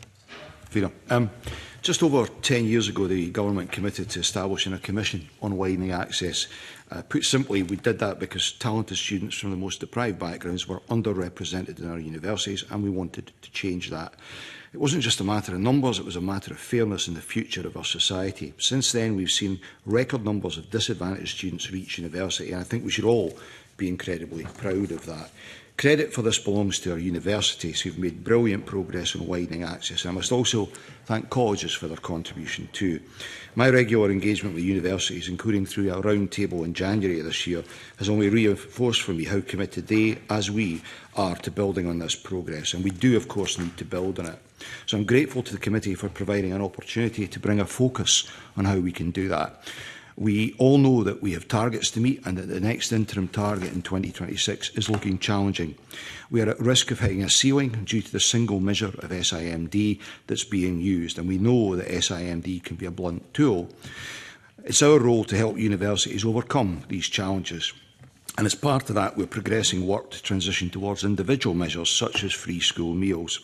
We're working to overcome data sharing barriers, including through using the pilot in the North East, on which I've previously updated the committee. We've also undertaken activity to better understand access for students in remote and rural areas. And we continue to progress efforts on the recommendations of the Commissioner for Fair Access, including to change the institutional SIMD targets. This work is as much of a priority as it was 10 years ago, and I am committed to going further. So following suggestions from the sector at a recent roundtable on widening access, I'm exploring how we can better reflect the role of part-time study in the widening access targets. A consultation on part-time is also a valuable step towards widening access. By gathering insights into the needs of part-time students, we can better understand the barriers they face and explore potential solutions. Therefore, it's my intention to launch a consultation on part-time study and the support for disabled students prior to the summer recess. And I look forward to hearing the committee's questions this morning, Convener. Thank you very much for that opening remark and that announcement, which I think is very welcome. You will have heard a lot of the discussion with our previous panels about the unique learner number. Can you just give us your view on the unique learner number, any challenges you think there are to implement it and why it has not been implemented before now? So, I absolutely get the principle of what's being asked here, and you can obviously see the advantage that this would create. It would improve our ability to track learners, to conduct more robust analysis that would help us evaluate our policy decisions. It would help us work on identifying access students earlier, and it would make it easier to share data to support learners at key points in their journey. So we absolutely get this, and in principle, absolutely in favour of it. I did notice through some of your evidence last week, Convener, there was talk about it was a resourcing issue, it was a financial issue. And of course, there are resources involved in scoping, establishing and then running such a programme. That's not the principal barrier at the moment. It isn't as simple as just introducing this. I wish it was, because in principle I'm in favour of it. But what I want to be clear with the committee on is that as we work through some of the challenges around this, we're not doing so because we don't want to do it. We're doing so because we want to overcome them, because I think ultimately this is a solution. So we are committed to taking this forward. We'll work with the Commissioner and the sector, who I know are enthusiastic about that, and see where we can get it to. I mean, that sounds positive, but I also haven't heard from you, I don't think, why it can't be done then. If resources are not an issue, and that's encouraging, because that's what... I didn't say they weren't. Not an issue, but it's not the driving force that's preventing this. What are the issues then? So, if I say that there are some similar issues with this to the issues we've encountered around some of the other measures we've looked at, it's about data sharing. That's the fundamental challenge we have. It's what's effectively holding back some of the progress we would like to make. Because of the data sharing platform that there is in Scotland. Platform's perhaps the wrong word. That's the impediment here. But we're approaching all of this from the standpoint of, well, how do we find a way to make this happen? But we overcome data sharing issues all the time. I mean, this field is evolving continuously, and it can't be an insurmountable challenge to overcome that. The time that we've invested in looking at some of the other measures that have been talked about, the child payment, the free school meals, always comes back to the restrictions that we face around data sharing. I would that it was otherwise, to be quite honest, convener. But I do give you the reassurance that we are constantly looking at whether there is a way to make this happen. And I'm happy to continue to update the committee on that beyond its inquiry. I don't want to be difficult, but to me that's not a reassurance, because everything we've heard in our evidence is that this should happen. And while you sound positive, you're also non-committal, and therefore, and actually I put this to the previous panel just an hour ago, are we going to be in the situation where everyone is positive about this, but we're always questioning why it's not been introduced? We can only do what we're able to do, if I put it that way, convener. My enthusiasm for this is the same as other people's. As it is around some of the other measures. I am frustrated at some of the barriers that we encounter. We are actively looking at how we overcome those barriers, because I think all of the measures that are being talked about would be of huge benefit to us as we look to hit that target. And more than hit the target, actually just do the right thing. So it's not that we are trying to say, if we can do this, we will do it, is basically what I'm saying to you today. Okay. You've mentioned resources. What estimate have you made of the cost of introducing the unique learner number? So my reference there was more to comments that have been made at your last week's panel. Others talked about resource involved, and there is a resource thing. We haven't, if it offers you reassurance that resource isn't the barrier to this, I don't think we have costed out what it would cost us, because that hasn't been foremost in our thinking. Foremost in our thinking has been, how could we do this? Because we see the benefits of it. Okay, that doesn't give me any reassurance, because I would have thought it would have been, having heard that evidence last week, you might have thought, look, one of the questions I'm going to get is how much is this going to cost? I'm actually quite worried then if the government I accept your point that the cost would not be a barrier, but you can't say that 100% if you don't know what the cost is. Well, in the first instance, we need to know if we can do this, is the starting point, and that's what we're working through currently.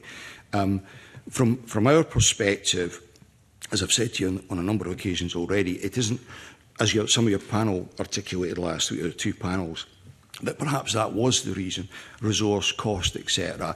That's not at the forefront of our thinking. Our thinking is, how can we get to the point where it might be possible to do this? Because we absolutely get the merits of it.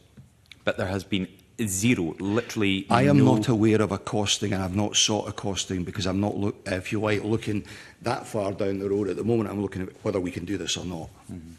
Another question. But I'll be happy to look into that and write to the committee. I think it would be useful, because as you've highlighted, it has been an issue that's been put into the committee, and for us to then do a report to say this has been highlighted as a committee but no one knows how much it's going to cost, and I think it would be, I'm correct, it would be incumbent on the government would be the ones that would have to cost this. And even if we can come back with an estimate for you, we'll look to do that. Okay.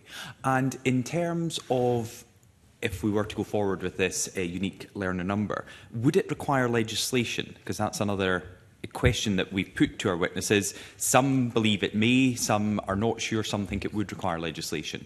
I'm not clear on that. I seem to remember it might not. Again, we'll write to you on that. So I'm being a bit vague here, but we have been completely focused on whether we can do it in the first instance, and then we would look at how we would do it. But surely the question of does it require legislation would be crucial to whether you can do it or not. It would depend. My reading of it would be it would depend on the nature of the data sharing that was involved in that. And you already share data with other parts of the United Kingdom on a number of different issues. But there are, for example, restrictions on, is my understanding, that people can, or institutions or organisations can share information with the government, but there then could be an issue about who the government can share that data with, having had it shared with it. It's a very complex landscape, frustratingly so at times. in an instance like this where we all know what we would like to do. I'm just going to make this as a personal point, because I don't speak on behalf of the committee. I'm just a bit disappointed that you've come here today unable to answer what I think are basic questions. And I just say that because this is quite a short inquiry we've got. You're the fourth panel of witnesses, and this is the theme that has ran through all of the evidence we've received so far. And I was a bit more hopeful that we would have some solid answers, not a commitment, because I understand governments have to make choices. But the fact you can't tell us today if it will require legislation, and not that you can't tell us the costs, you haven't even looked at the costs. For me, I just want to put on record I find disappointing. Before I move to other members, can I ask you about the Commissioner's first report? Professor McKendrick submitted his first report as Fair Access Commissioner in January of last year. It took the government until September to respond.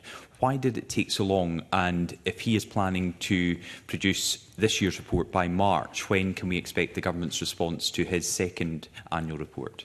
So last year there was two contributory factors to the delay in responding to him. The first one was the purdah period created by the UK general election, and the second one was parliamentary recess periods. That's why it took as long as it did to give him the answers. With regard to this year, we don't have a UK general election coming up. We anticipate his report in the spring of this year. You say in March. He told us on the record. And we would look, given the impetus that there is in this activity, and I should add, of course, that the Commissioner sits on the forum that we have between ourselves and the universities, actually in the room, advising us in this. So I would look to respond, not knowing what's in his report, quicker than we did last year. And I've given you the reasons why last year was different. Because there are different reasons to what the Commissioner said last week. Okay. Did you see that evidence? I didn't see that. Okay. The Commissioner said it was data sharing issues and issues around data that required further clarification. Because, I mean, the look by some of your officials was the same look I had when you suggested it was because of purdah reasons. I mean, his report was in January and the election was in July. Yes, but so you'll appreciate, Convener, a report is presented, you take time to analyse it, to come to some conclusions. We run into the purdah period, we run into the recess, and as soon as recess was concluded, the parliamentary recess, we responded to the report. Okay. I mean, I will accept I'm wrong if I'm putting words into... No, actually, I recall he did say that when I looked at the evidence. Data. Yeah. That's not my recollection. I'll look at that again, but my understanding is it was for the reasons I've just given you. Okay, and finally from me, he produced 20 recommendations in that report. 19 of them the Scottish Government agreed or partially agreed with. The one you disagreed with was about extending his remit into tertiary education. I've seen the reason for that. Do you want to explain the reason for that, and if that maintains the position, if that continues to be the position of the Scottish Government? So principally we thought, because of the focus on the targets, that it was important that his continued focus in assisting us was on the university piece. Nevertheless, I do understand his argument. I'm not going to sit here today and roll it out for the future. That will be an ongoing conversation with him. We disagree on this, but he understands our reasons. That's where we were then. It may change in future. Mm-hmm. Because it's not just from him. We've spoken to a number of organisations who would like to see the remit increased, and I think that's something the committee have heard loud and clear. And the point I put to him was, would he continue, given the refusal last year to take this on board, will he continue to put it into his report? We don't know what will be in his report, but I've taken maybe some comfort from your answer that it's not a closed door on this issue, that the Scottish Government will continue to consider that. Oh, it's not a closed door, Convener, and you as a committee may take the decision to include that in your report, and we'll respond to that. Okay, thank you very much. Jackie Dunbar. Thank you, Convener. Good morning, Minister. We've heard from previous witnesses about the free school meals could be added as an individual measure of fair access. In fact, you touched upon it briefly on your opening comments. And also you mentioned the North East pilot as well. Can I ask you what your view is on using free school meals as a measure? And if you could maybe give us an update on how the North East pilot is going as well, that would be useful. So I think it's important to understand the context in which all of this has been taken forward, which is genuine collaborative work between the government, universities and the colleges. And we've approached this from the point of view of, well, we face a barrier using the blunt measure we have currently. Is there anything else we could do? This was suggested by the university sector as an option, particularly universities in Aberdeen, where there is a unique data sharing arrangement already in place between the local councils and the two universities. So it made sense to pilot it there. Now, there are some difficulties about scaling that up that the universities themselves have identified. We see the pilot as giving us a bit of a test bed, self-evidently, to look at how this might work in practice. I think free school meals is a space we ought to move into if we can, the data sharing issues notwithstanding. We've looked also at the school clothing grant. That was another possibility. Again, you run into some issues around the data sharing around that. But as I've said earlier, we've come at this from the point of view of, well, what is the art of the possible here? Because there is a strong argument that says that the universities, while SIMD 20 is the driver for this, would benefit from having a basket of measures that they could dip in and out of. And we're keen to give them as many measures, tools, if you like, at their disposal in order to achieve what we all want to achieve. On the pilot in the North East, my understanding is that it is quite progressed in terms of moving into the delivery phase. I think there was a slight delay on the part of one of the councils, but the expectation is that the pilot will be up and running fairly quickly, and we would be looking to be in a position to assess its success, or otherwise, is it autumn of this year? Yeah, probably late autumn of this year, which would give us a sense of where this has gone. And at that point, will you make a decision whether you would like to roll it out to across Scotland, or do you have a timeline for doing that? All being well, of course. Again, the difficulty is, what is the vehicle for doing this because of data sharing? Now, one of the things that we to give you an insight into the depth we've gone into this on, we've considered whether, if you call it like as a stopgap measure, it might be possible for individual local authorities to establish similar relationships with their local universities. The difficulty that arises is that would only, if it were doable, and that takes a bit of resource and time on their part, it would only affect that relationship. It wouldn't open it up to the whole of Scotland. So universities in, I don't know, in Glasgow or Edinburgh couldn't dip into that if it was in Aberdeen. It sounds like I'm constantly coming up with excuses. I'm not. I'm coming up with some of the barriers that we're all working to overcome. And again, it may be that the committee has some thoughts that we haven't come up with collectively, and I'll be really interested to hear those. Okay. I understand what you're saying about the problems you're facing with data sharing. Can you maybe explain what legislation would be required to enable the free school meals data to be shared? So, it had been thought at one point that it would only be through primary legislation. But we are trying to exhaust whether there are other possibilities that might allow us to do this. And I can't go into too much detail at the moment, but I just want to give that reassurance that we are looking at every possible avenue to be able to deploy these measures. Okay, because I understand that the legislation is already in place in England and Wales. So is that something that you could look at and see what could be used for Scotland? So we're always looking at what works elsewhere. I know my officials have been talking to their counterparts in the UK, Wales and Northern Ireland, but they are not comparable, the setups. Okay. So it would need to require a fundamental change, perhaps through primary legislation, in order to enable us to do this, and that's the frustration here. Okay, thank you. Thank you.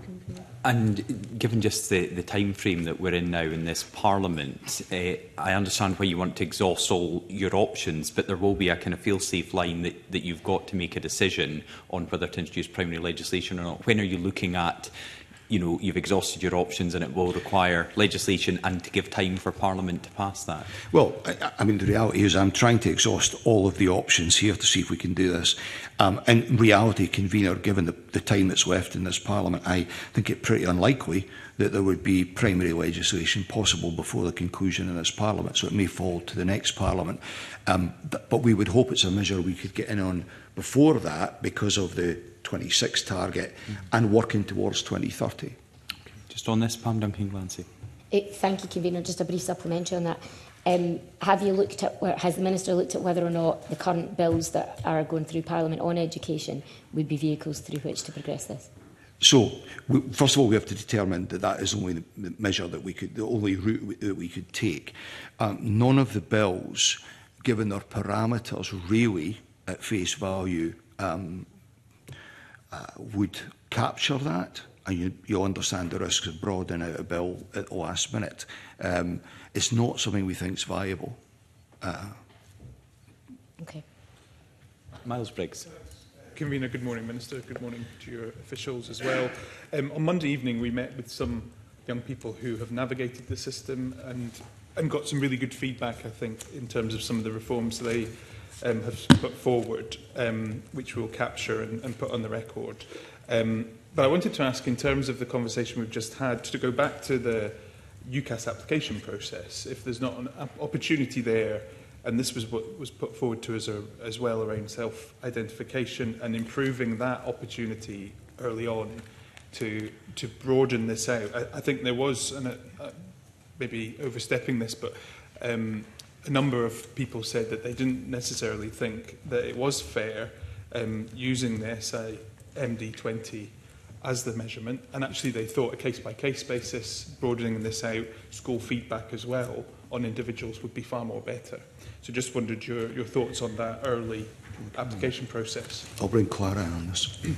So, through the UCAS application at present, all applicants can currently declare if they have received free school meals or if they have experience of care, etc. But at present, most universities aren't in a position to use the free school meal self-reported status because that is unverified, so that isn't matched against live local authority data, and so universities don't choose to use that for the most part. Care experience is a slightly different situation because of the smaller numbers. So universities do manually check with the relevant bodies to establish if status of that is in fact valid. So there is a question of resourcing for universities, and the process that takes place elsewhere in the UK is a much more automated process that relies on sort of mass data sharing. That means that universities don't have the manual task to do that. So we are in discussion with universities and with UCAS about alternative ways of identifying young people. Okay, that's helpful. Thanks. And one of the things the committee has heard is around retention figures for SIMD 20 students, and that's lower than admission figures. And this was quite telling, some of the conversations on Monday night we had in terms of getting someone started in a course, but them not completing it, and the university sector not necessarily even recording or being able to provide that data. So I think that was concerning, that we can celebrate maybe someone getting into a course, but they're not actually going on to complete it. And I think that's something we need a much more deep dive on. So I just wondered what work had been looked at around that, focus being around retention and not just initial application and acceptance into a course. So, obviously the parameters were set at the outset of this, which was it was measured on recruitment. And I want to come back to recruitment in a moment because there's an issue emerging around that. In terms of retention, I agree with you. I think there is an argument for moving into using that as the measure. I think it's a more accurate measure. You're right to point out that there has been an issue around retention, but there's an issue around retention with students generally, and we can trace that back to things like the pandemic, the cost of living crisis, etc., etc. It has been a topic of conversation at the last regular forum meeting. This did come up around the retention, and should we be looking at retention numbers rather than recruitment? I think, to be fair, there's a number of universities could articulate the scale of the issue that they were facing. But the other point that came up was around, at the very outset, and it is anecdotal, perhaps like your conversations on Monday night, that some of the universities are finding now, because of the cost of living crisis, that they're identifying students who would qualify for widening access but who are declining offers because they, for family circumstance, for financial circumstance, actually have to go and get a job. Now, we want to bottom that out to see the scale of this. It is anecdotal, but there is an issue emerging there because of external factors. So we're very much alive to all of this, and it's forming part of the discussion. And your point about whether should there be a kind of formal measurement process, I don't disagree with that. Yeah.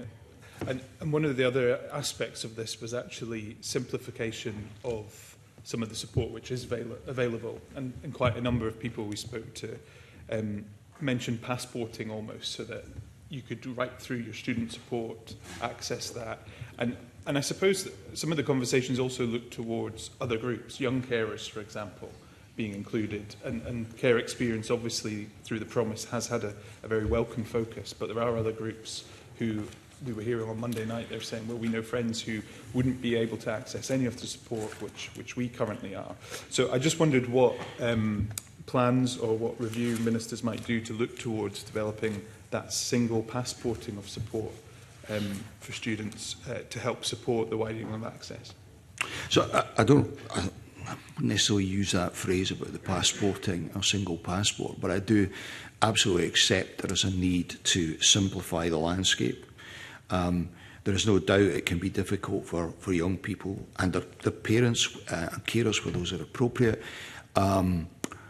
to identify what is available when they move into some, if they're involved in some of those groups. Now, you mentioned young carers, a group I'm particularly interested in, who face sometimes really significant challenges. So I'm sympathetic to whether there's, well, we could look at something more we could do there. I mean, I think we shouldn't lose sight of the fact that widening access has been a major success. And I give credit again to the universities. We've done fantastic work in this space. We're now in the territory of learning the lessons of the last 9-10 years, what's worked well, what hasn't, what do we need to do now to complete this journey and to embed this approach in our education system. So it is about refining that. There are a number of issues to overcome, and we're certainly open to listening to the universities, because it is quite an open forum that we have, their kind of practical thoughts from the coalface, if you like, on what could be done better. And if you've had those conversations with young people, I'd be fascinated to look at that feedback as well. Okay. Thanks, Convener. John Mason. Thanks, Convener. Not to go over the same area again and again, but data sharing, and I don't know if you can answer this, but it just seems to me that it's not just to do with education, it's across the board. I mean, during COVID, we were told on the COVID committee that Scotland has some of the best data in the world and researchers and people can't access it. And in my own casework, in dealing with individual constituents, I keep coming up against the barrier that organisations won't talk to me because they're so terrified of sharing something that they shouldn't share. Is there a wider problem with GDPR? Has it gone too far? When there's a giant bear trap stuck in front of you, Mr Mason, you don't step on it. I'm not going to go there on that wider piece. I'm underqualified to comment on that. My focus is on my element of the education portfolio. I think, as I've outlined to the convener, I am frustrated about the impediments here to doing what is, after all, the right thing. But we're working very hard to as I say, identify means of, I'm not going to say get around that, but means that will allow us to deliver on what we want to deliver on. Who would be the government minister I should ask that kind of question to? Oh, which of my colleagues should I drop in it, do you mean? Well, OK, I'll let you off just now, but I mean, it's something I want to pursue because I have been thinking about it. Thanks very much. That point, and I may be wrong because it's your former role, Minister, but the Minister for Parliamentary Business also deals with data and such like, and we have another former Minister of Parliamentary Business. But I may be wrong on that, but maybe it's something... I'm trying to be helpful. Mr Mason's point is well made. I understand it. As a constituency MSP, I understand his frustrations. So I will pursue it with someone else. I'll find them. Right. Also on the SIMD thing now, I mean, there's been a lot of arguments against SIMD. I quite like it in a sense because it's clear-cut. You can draw a line in the map, and I take other members' points that, there's poorer people who are not in SIMD area, 20 area, there's richer people who are. But, I mean, it is quite clear-cut, and it does keep a focus on the wider areas, like my constituency in the East End of Glasgow, where there's clearly, it's not just one or two families, it is a lot of people. And as has often been said, a poorer household will do better in a better off area than a poorer household surrounded by other poorer households. So would it be your thinking that we would continue to use SIMD but add in other factors as well? And I think that's where the Commissioner was going last week, that we'd still use SIMD kind of as a headline, but make it a bit more, bring more in. Absolutely. SIMD has delivered up to a point. It's delivered well. But we have to recognise that there are young people in non-SIMD 20 areas who would qualify under the widening access umbrella. So, for example, I think you had evidence last week that cited the fact that Orkney, Shetland and I think the Western Isles have no SIMD 20 areas. Now, I think it's beyond the realms of credibility to think there are absolutely no young people living in these areas, particularly on some of the remote islands, who might not qualify for this. Indeed, our parliamentary colleague Liam MacArthur brought this to my attention a few months ago, and we actually discussed it at the last forum. So the universities are away looking at that, about the approach to island communities. So absolutely get your point, Mr Mason, about SIMD 20. No one's talking about doing away with it, but it's what more we can do there. So some of the universities have got contextual nuances in their policies which allow some of them to go a little bit further, or they choose to go a little bit further, and we're looking to share that, if you want to call it, best practice across the sector. See, again, pushing the envelope a little bit to see what more can be done. Because another factor that's come up, and it came up from the Scottish Funding Council, was that, you know, just because of the volume of poorer households in an area like Glasgow, you know, Caledonian University, University of West of Scotland are doing a lot of the heavy lifting in this. And I mean, is it your view that they're getting enough support to do that? So two things. If the principal of Glasgow Cali was sitting here today, he would openly admit that, I hate to use the word advantage, but they have an advantage in this. For simple things like they are surrounded by SIMD 20 areas, but they also have a bus station right on their doorstep. For the ability of young people to travel in and out of Glasgow to go to that university is far easier than in a remote and rural setting. But if you look at how the funding, the specific funding that is, the WARF funding is delivered, those universities are very specifically funded for the work they're doing. So it is targeted to support them, given that it is.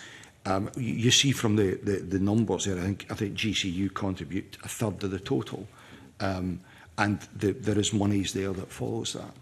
Okay, thank you. And on a slightly different angle, Miles Briggs referred to Monday evening. We had a couple of sessions. Well, we had one session, but it was in two groups, and I was in a different group. And our group was ethnic minority young people and how they'd got on getting to university. And one of the themes that kind of came out was the complex landscape, and they struggled to get information about getting to university. Now, I think partly that's an issue because they came in during their secondary school. They were not there from S1 all the way through. But things like not knowing that they could go via college to university, they just thought that they had to have multiple hires to get there. And guidance teachers maybe not being aware of graduate apprenticeships and just that kind of area. And in fact, I mean, they were very able, the ones we met, and some of them had actually worked out themselves what to do and then gone back and told their guidance teachers. So I just wonder if you have any thoughts around that area. Is that part of the problem? I think it touches on a wider issue that's occupying a lot of my time in the reform space, which is the careers advice that's available to our young people. And we intend to make some changes in that space to tackle some of the points you've just made, because there is an issue about our young people, if we're being honest about this, being entirely equipped to make the decisions that they're going to make about their futures. And those points about not knowing that you could go to university through college, that is the right route for a number of young people. I met a number of apprentices this week in the context of Scottish Apprenticeship Week who were telling me that they had ended up in the roles they currently have and are really enjoying, not through the advice they were given at school. So there is undoubtedly some work to do there. But you also reminded me, both you, Mr Briggs, today, that there's a piece of work we need to do in the context of the forum, away from the forum, which is to sit engage with young people as you've done on this topic, to understand their experiences, to help inform our thinking. And I'll take that away. That's great. That's helpful. Thanks, Convener. Pam Duncan. Thank you, Convener. And thank you, Minister. I want to ask about one of the things actually you announced earlier on. It's Duncan Glancy's microphone. No, it's just... It's the wrong microphone. Yep, that's perfect. Thank you. Oh, thank you. Take two. At the beginning of the session, the Minister announced a consultation on 2 groups of students, if I remember specifically. Can you tell us a bit more about what that consultation seeks to ask, find out, and what you'll do with the results of it? Well, I think you and I had an exchange, did we not, in the Chamber a few weeks ago, when you reminded me about the commitment that had been made to look at the issue of disabled students. We're open-minded as to the range of the consultation. I'm happy to engage with yourself on that. It is a topic that's been raised with both the part-time element, it's a long-standing issue, but I'm also particularly, I looked at the numbers the other week there for disabled students, and there's a great variation between certain disabilities. Some we're seeing an improvement on access to university. There's 1 or 2 we're seeing it going back away. I'd like to understand that. There are particular issues, and some long-serving members in the committee will remember this from the piece of work it did on your transitions bill, and it was a particularly memorable piece of information that was given us. I think it was by St Andrews University. This is when I was in the committee convener, which talked about, so if a student does not have I can't remember what the word is, unconditional offer from a university, it can be into August before they know they're going to that university. They engage with that university. And that university, when they have resources in place for disabled students, those are focused on the students they already know about, year 2, 3 and 4. Those students often present at that point as a surprise sometimes to the university in terms of their needs. And the university then scrambles about to provide the support that's needed and doesn't always achieve that. And that's something that stuck with me as we've gone through this piece of work. So I'm keen that we do it. It's not just about student funding, because this, there are more and more disabled students going to university, and that's a positive. But are we doing enough to properly capture that and then provide the support they require? I want to understand if we are doing that, and if we're not, what more do we need to do? I appreciate that, thank you, and for the offer to work together. I'd be happy to take that offer up. I think it's important, though, to say that last week Rebecca Scarlett from Lead gave evidence in this space, and I just want to repeat what she said. So she said of the student review of student support, particularly for disabled students, that was carried out in 2019, that then reported in 2023, she said that disabled people had put a huge amount of resource, energy and time into the review. The report, which was finally released in 23, made a ream of recommendations, almost none of which have been implemented. I know that Scottish University heads submitted a request to the Government that this be taken forward, but next to nothing has happened. Nothing has changed, even in relation to the smallest recommendations that were made, and now the work is all out of date. All that energy, resource and time were invested, but nothing has happened, which is extremely frustrating. So, can I ask the Minister in that context, what's going to be different this time, and how can you reassure organisations that engaging this time will result in change? So I don't entirely accept that description. I mean, there are a number of things that were done on the back of it. I mean, for example, there's currently a pilot online application service for students to apply for DSA. And that is on track to be rolled out in the course of this year.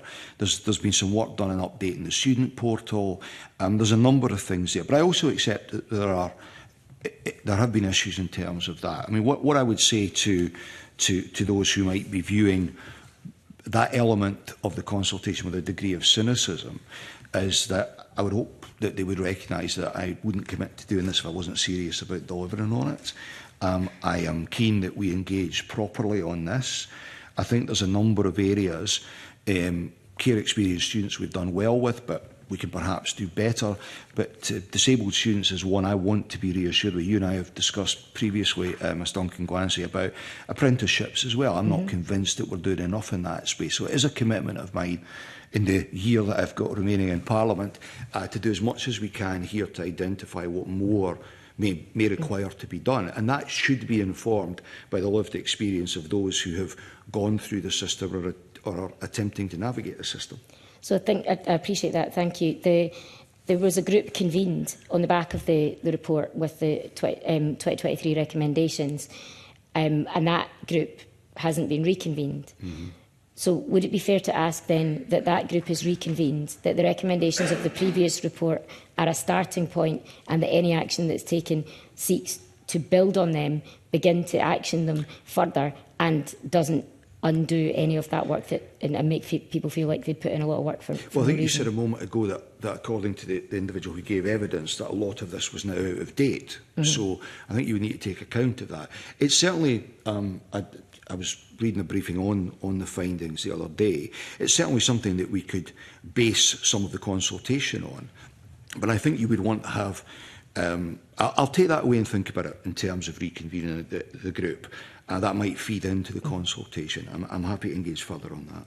Thank you. I think the group has a lot of expertise in it, both from universities and from lived experience, and I think the Minister may benefit from the reconvention of that group. Convener, if I can move on to questions on broader support. Thank you. We've heard a lot of evidence that wraparound support for students is becoming more difficult for universities and colleges to fund due to financial pressures. Can I ask the Minister what his response to that is? Do you mean for students in general or for widening access students? Actually, probably both, if I'm honest, but I think specifically in this context, we're talking about widening access students. So University of Scotland, for example, said in their evidence that they heard from the Commissioner there's a recognition in other countries that increased needs requires increased investments, but that's not necessarily what's happening in Scotland. So I think it's probably about this group of people, yeah. So, I'm thinking back on my near 2 years as a Minister. I can think of only one occasion where anyone's ever told me that they've got enough money, and then they walk that back a few weeks later. I mean, it's a fact of life that both opposition politicians and stakeholders will constantly tell you that, you know, more money is required. I'm actually sympathetic in the space of student support, notwithstanding the financial restrictions. We're working through the budgetary restrictions. I think what is expected and asked of our universities more and more, it is an increasing ask, a more wide-ranging ask, not just in the context of widening access students. I am sympathetic to that. I have a budget in this portfolio we have to work to, but it is an area where if there was something we could do a bit more on, it's what I would like to see us do, because I think it is at times challenging for the universities. That said, if you look at the approach that the University of the West of Scotland has taken, which is showing real promise, we're waiting to see the first round of statistics, the data on this, but they've taken the approach when students join them to not wait until a student comes forward and says, I have issues here. Very often in universities, the challenges that students face don't manifest themselves until just before exam time. And for example, they will say, I've got a problem here, I have dyslexia or whatever. They have a proactive approach where they issue a survey before a student joins the university. You may be aware of this. And up to, I think it's about 67% of the students are filling that. What that allows them to do is to identify some of the challenges those students may face, whether it's caring responsibilities, a job, what the hours of that job are, etc. And they have been trying to tailor their offering without disrupting the university's approach to support those students. And I'm told that the first tranche of data is encouraging. Now, I've certainly been encouraging other universities to look to that, and I know the Widening Access Commissioner went and visited UWS to have a look at it for himself. So I think there are things you can do, but I do accept there are financial challenges here, and it is an area I would like to be able to do more on. I think that example from UWS is a good one, and it speaks to the point from my colleague earlier on around only having to say that you need something once and early and having the time. And I think, Minister, you recognised that sometimes if people don't have their conditional offer in time, there's not much time to do it. So that is useful. But nonetheless, we've got, I think, the Minister, you said this earlier on yourself about some students not necessarily staying on and leaving for other reasons, perhaps to go and take work for financial reasons rather than, in fact, what might be best for their future career prospects. And NUS Scotland, of course, published the report saying that education is free, which we all support, but that studying is not. And on that basis and in that context, does the Minister think that the current way that spending on student support is structured reaches the students who need it the most? I'm not sure until I understand the question, because that NUS report essentially said that we should just be putting more money into student support. Are you suggesting there's a way to ensure it reaches those students who most need it? I'm asking whether you think that people who need support to get through university to fund the additional costs that they might have, is that support sufficient? Or do you need to look again at how student support is targeted? Targeted or increased? Because there's a difference. I mean, if the argument here is, and we have the best student support package that we've ever offered in Scotland currently, in terms of the support that's available, it has increased markedly over the last few years in recognition of the challenges. But there is a limit, and I think we all know that, there is a limit to what we can provide. If you're suggesting we could better target that, then I'm certainly open to considering what that might look like. But the reality is, of course, it's challenging for students. I've met students who have moved from other parts of Scotland, for example, to study in Edinburgh, and the cost of accommodation in Edinburgh is extremely prohibitive. I absolutely understand all of that. But I think sitting here today, we have to be realistic and recognise that there is a limit to what we can provide. And finally, then, in this space, the Open University and UWS submissions, and others have both spoken about part-time studying and the value of that. And we've heard about that this morning. Obviously, the part-time fee grant is only available to those earning under 25,000, which hasn't really been reviewed in a while. Is the government considering reviewing that? Well, clearly that will form part of the consultation. On a personal level, I think that is perhaps a starting point that we need to look at. It's interesting you touched on the Open University. There's a strange anomaly in all of this, convener, that the Open University receives funding, and rightly so, under the WARF scheme because of the work it does, but we don't actually count those students into the overall target. I'm not entirely sure why that didn't happen, but actually the performance in this area is higher than the bare statistics that we have in front of us are. Now, I'm not trying to suggest that we should go back and change the statistics, but it is a strange situation that's arisen, and the Open University and part-time education is really important in all of this. Okay. Thank you, Convener. Thank you. Miles Briggs. I've already asked my question. Okay, you didn't want to come back in at the same time. Okay, that's fine. George Adam. And good morning, Minister. I'm glad you mentioned UWS because, as you know, that adage, all roads lead to Paisley. And with that in mind, I would like to ask the question with regards to attainment in general. Do you believe colleges and universities have a role to play? Because I use UWS as an example with, I mentioned earlier their Foundation Academy, where they go into schools and they ensure that young people that are maybe not looking at that type of career kind of look at looking towards going to university. And also they have their historic kind of agreement with St Mirren FC, where young people are wanting to be young Graham Days and be journalists and look to a future in sporting journalism. So, you know, with that in mind, do you see a role for colleges and universities in closing the attainment gap going forward? So, to their credit, let's deal with universities first. Universities have, certainly in the context of trying to increase the widening access pool, have proactively done things. So you talked about UWS there. You look at the new programme that they have established with New College Lanarkshire, as an example, which I'm hoping to go and see shortly, is a good example of that. But there's lots of other things being done by our universities behind the scenes for which they are not given credit. And pretty much every university is doing that. So let's acknowledge that. There are more formal arrangements that they enter into. In the context of the colleges, again, there are examples there of good practice, but I was quite struck by a comment last week, I think it was Lydia Roma, made to the committee about what, she didn't refer to it by name, but it's effectively school-college partnerships, and she talked about the government being reluctant in that space and viewing it as double funding. And I would like the chance to clarify that. We have had an issue, the SFC identified an issue with a number of colleges using up to 22% of their credits on school-college partnerships. Now, these were not directed at widening access programmes, so they weren't trying to stimulate that cohort to support them. These were much wider than that, and they also strayed into primary schools. Now, the SFC took a view that that was not necessarily what credits were for, that they should primarily be focused on the college offering. I think they would have been more sympathetic if you could have drawn a clear line between all of that activity and widening access, and that wasn't possible to do. So I think there is a role, although primarily the attainment gap in the context of younger people is essentially for the local authority structures to supported well by the government financially to deal with that. But you'll be aware, Minister, that in local areas there is partnership agreements between these institutions and the local authority, and they should be working. So there should be a key role for these individuals to kind of take up. But again, it will be very dependent on the demography of the area they represent as well.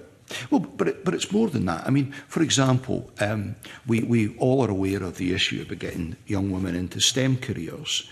The University of Edinburgh sends its STEM undergraduates into schools, primary and secondary, around Edinburgh and the Lothians to actively engage with the young women in those schools to encourage them down that path. And that's the type of activity I'm talking about. It's not always publicly recognised. Our universities do fantastic work in that space, and we should be ready to acknowledge it. Just one final question I asked earlier on. It was with regard to the sector's ability to meet the 2026 targets and the 2030 targets using the current SIMD measure, and how do you believe we'd be able to do it if we used the SIMD figure? And I know I'm asking you looking at a crystal ball here, but SIMD figures along with free school meals or the basket of measures. So, as I said at the outset, there is no doubt that the 2026 target is going to be challenging using the measures that we're currently able to access. We know that.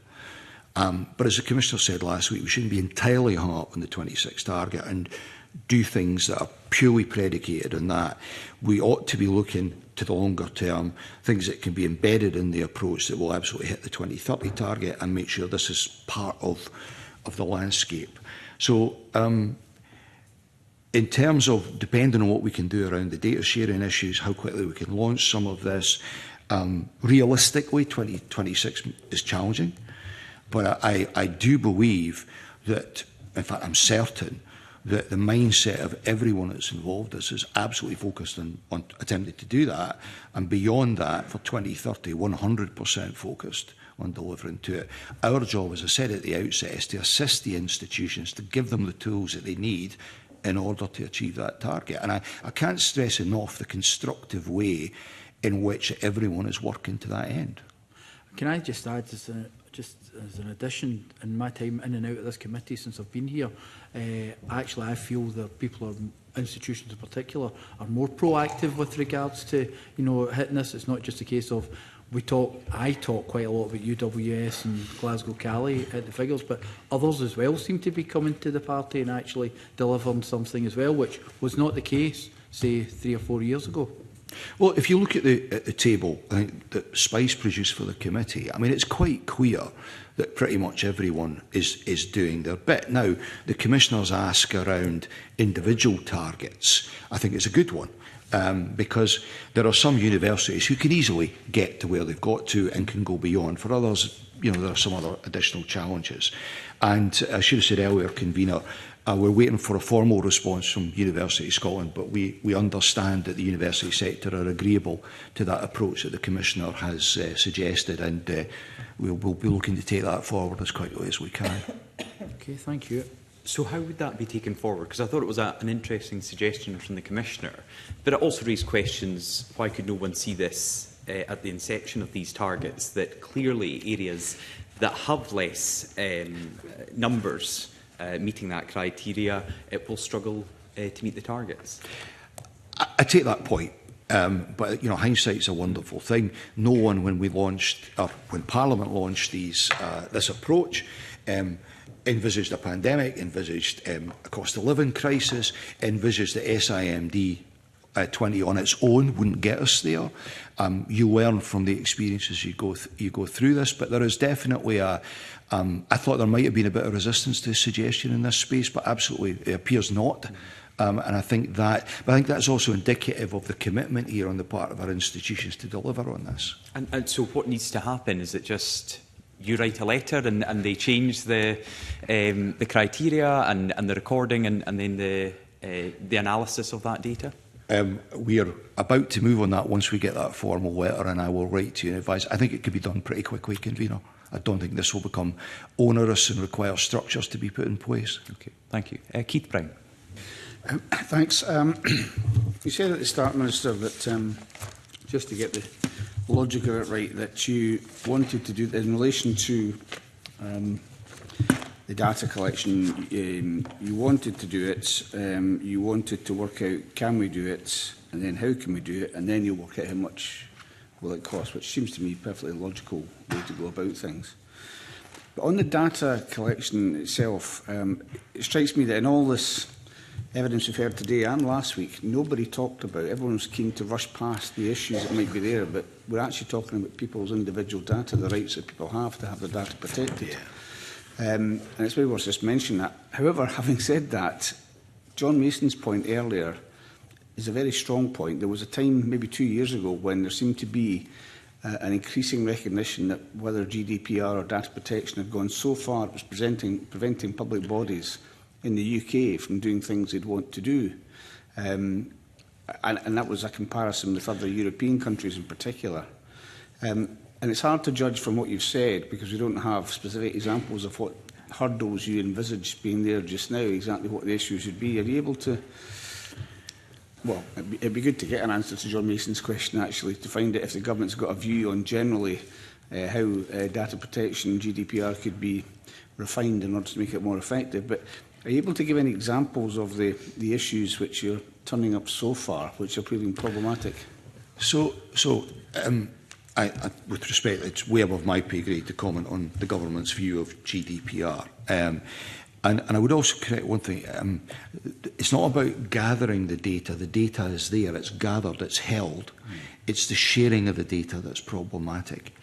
So just perhaps an example of this. If you utilise a certain data set, if you share that, the risk that can be attached to that is that you share information about the individual by default, I think, beyond what it's intended to be used for, if that makes sense. So if a data set has been gathered, and I'm not specific examples, for a purpose, and it's been gathered using multiple sets of information, but you're sharing that data for a particular purpose, are you essentially giving more away about the detail of an individual than they might want shared, or it's appropriate to share? And that's one of the challenges around this. Yeah, I understand the point about data that's already held, but my objection remains in terms of how we share it. And let's be honest, private companies seem to be able to overcome these obstacles, sometimes scrupulously, sometimes not. Just in relation to the target, which I think there seems to be a consensus should be renewed and refined. If we still remain, after having done that, whatever the basis of it is, with a blanket target with 18–20%, is the risk still not, because it's uneven, we heard last week, it's very uneven across the country, that you could remain, you could achieve that target, you could exceed that target, but still have pockets of places where people that would really benefit from widening access are not doing it, and that's obscured by a blanket target? Well, indeed, and that's why we're looking at that basket of measures. As we're developing, I mean, what the forum has done is opened up the opportunity for everyone to throw in their ideas from an informed position. So, and then we've additional input, like Mr MacArthur's input on the rural piece. So we understand, I think, better through the experience of the last 9 years where we think there are gaps in this approach. Now the question is, how do we address them? So the data sharing is part of that. But there's more there. There's some of the contextual admission policies that some universities use, others don't. Share that as a practice to see if we can capture more. And particularly that rural piece is a troubling one. I mean, what is it we do in that space? So I absolutely get that. I just offer you the reassurance that I think we're much more alive to the full range of challenges here and our intent in trying to address those, if that makes sense. And implicit in that is the idea that simply moving to free school meals wouldn't necessarily give you that refinement. No, none of those measures alone would give you the refinement nor get us to the target on their own. We're going to have to be very smart here about developing a full range of measures, if we can, to enable, first of all, the reaching of that target. We're not resetting the target is there, but to your point, making sure that underneath that target we can look at the country and satisfy ourselves that we're doing a far better job at reaching all of the young people who would qualify for this, rather than, as was alluded to earlier, GCU, UWS make up a large proportion of the target. They would still be making up a large proportion of a 20% delivery than the target. We do need to satisfy ourselves and deliver to an agenda that sees us reach far more young people, particularly in rural and island settings, which I think is something we're missing at the moment. Yeah, I would say we also miss, apart from the large tracts of areas with SMD 20 pockets in it and the rural area, you have semi-rural areas like Alloa in my constituency, which has got levels of deprivation exceeding many parts of Glasgow, and it doesn't have the same opportunities. So in my own constituency has got pockets of deprivation, and you make a fair point. So it's, and I can't stress enough the amount of energy and effort that's going in across the piece just now to really complete this journey and in a way that you've articulated. My last point is, it seemed, and I'm not entirely sure what I'd expect in terms of an answer. Well, actually, I do know what to expect in terms of an answer. It seemed to me during the pandemic, in all sorts of different ways, that the government and public authorities really got seized of the idea of acting with some urgency. And it would also seem a little bit to me that we've kind of dropped back into the old ways of working. Is that something the government's aware of and guards against? I mean, I think the committee here is unanimously thinking a degree of urgency would be really useful here. And I know there's always a competing priorities, but does the government has it learnt the lessons from the pandemic about how quickly to move on some of these things? I was laughing there because I think my officials were probably laughing as well at the idea that I don't expect them to act with urgency on pretty much every topic. And I do understand the thrust of the argument about we seem to be able, as a society, to act with urgency during the pandemic. I don't think that we've necessarily lapsed back into a less urgent approach. There's a lot to be done. All I can offer you is the assurance, Mr Brown, that on this, as in everything else that sits in my portfolio, everything is a priority. Can I just check, Mr Brown, you have asked some of our other witnesses about veterans, and do you want to... Yeah, since we have the Minister for Veterans as well. So. I have to confess that I bumped into Mr Day outside the chamber yesterday and asked that question of him. So. I could, maybe just to get it on the record, if that's okay, to help with our inquiry. Yeah. Yes, I mean, I was quite struck by Mr Brown's question on that last week. Repeat it just so everyone's aware if people are watching. I was simply to say that what monitoring, what data collection is done in relation to people moving from the services into further and higher education, and I'm not looking for Armed Forces covenants, which I think many veterans are sceptical of the worth of, but really what data is done and what relationships are there between further and higher education institutions and associated bodies in relation to the military, in particular in types of resettlement courses and moving people from the services, especially since we have so many early service leavers these days, into further and higher education. Well, I think your point about early service leavers is a very good one, and it's a very obvious one. And, you know, there was a question asked earlier by Mr Mason, I think, around access to the information to make that informed decision and understand how you progress to university. And for early service leavers in particular, as you well know, Mr Brown, getting that information about what's open to them can be very challenging. I think the honest answer is that the universities, I've seen some numbers just yesterday, I think there were 10 universities signed up to the Armed Forces Covenant. I accept your point, there's another way to join. There are a number of universities beyond that have recognised they take account of military service in their approach. But I think the honest answer is, like many things with the veterans community, we probably don't do enough.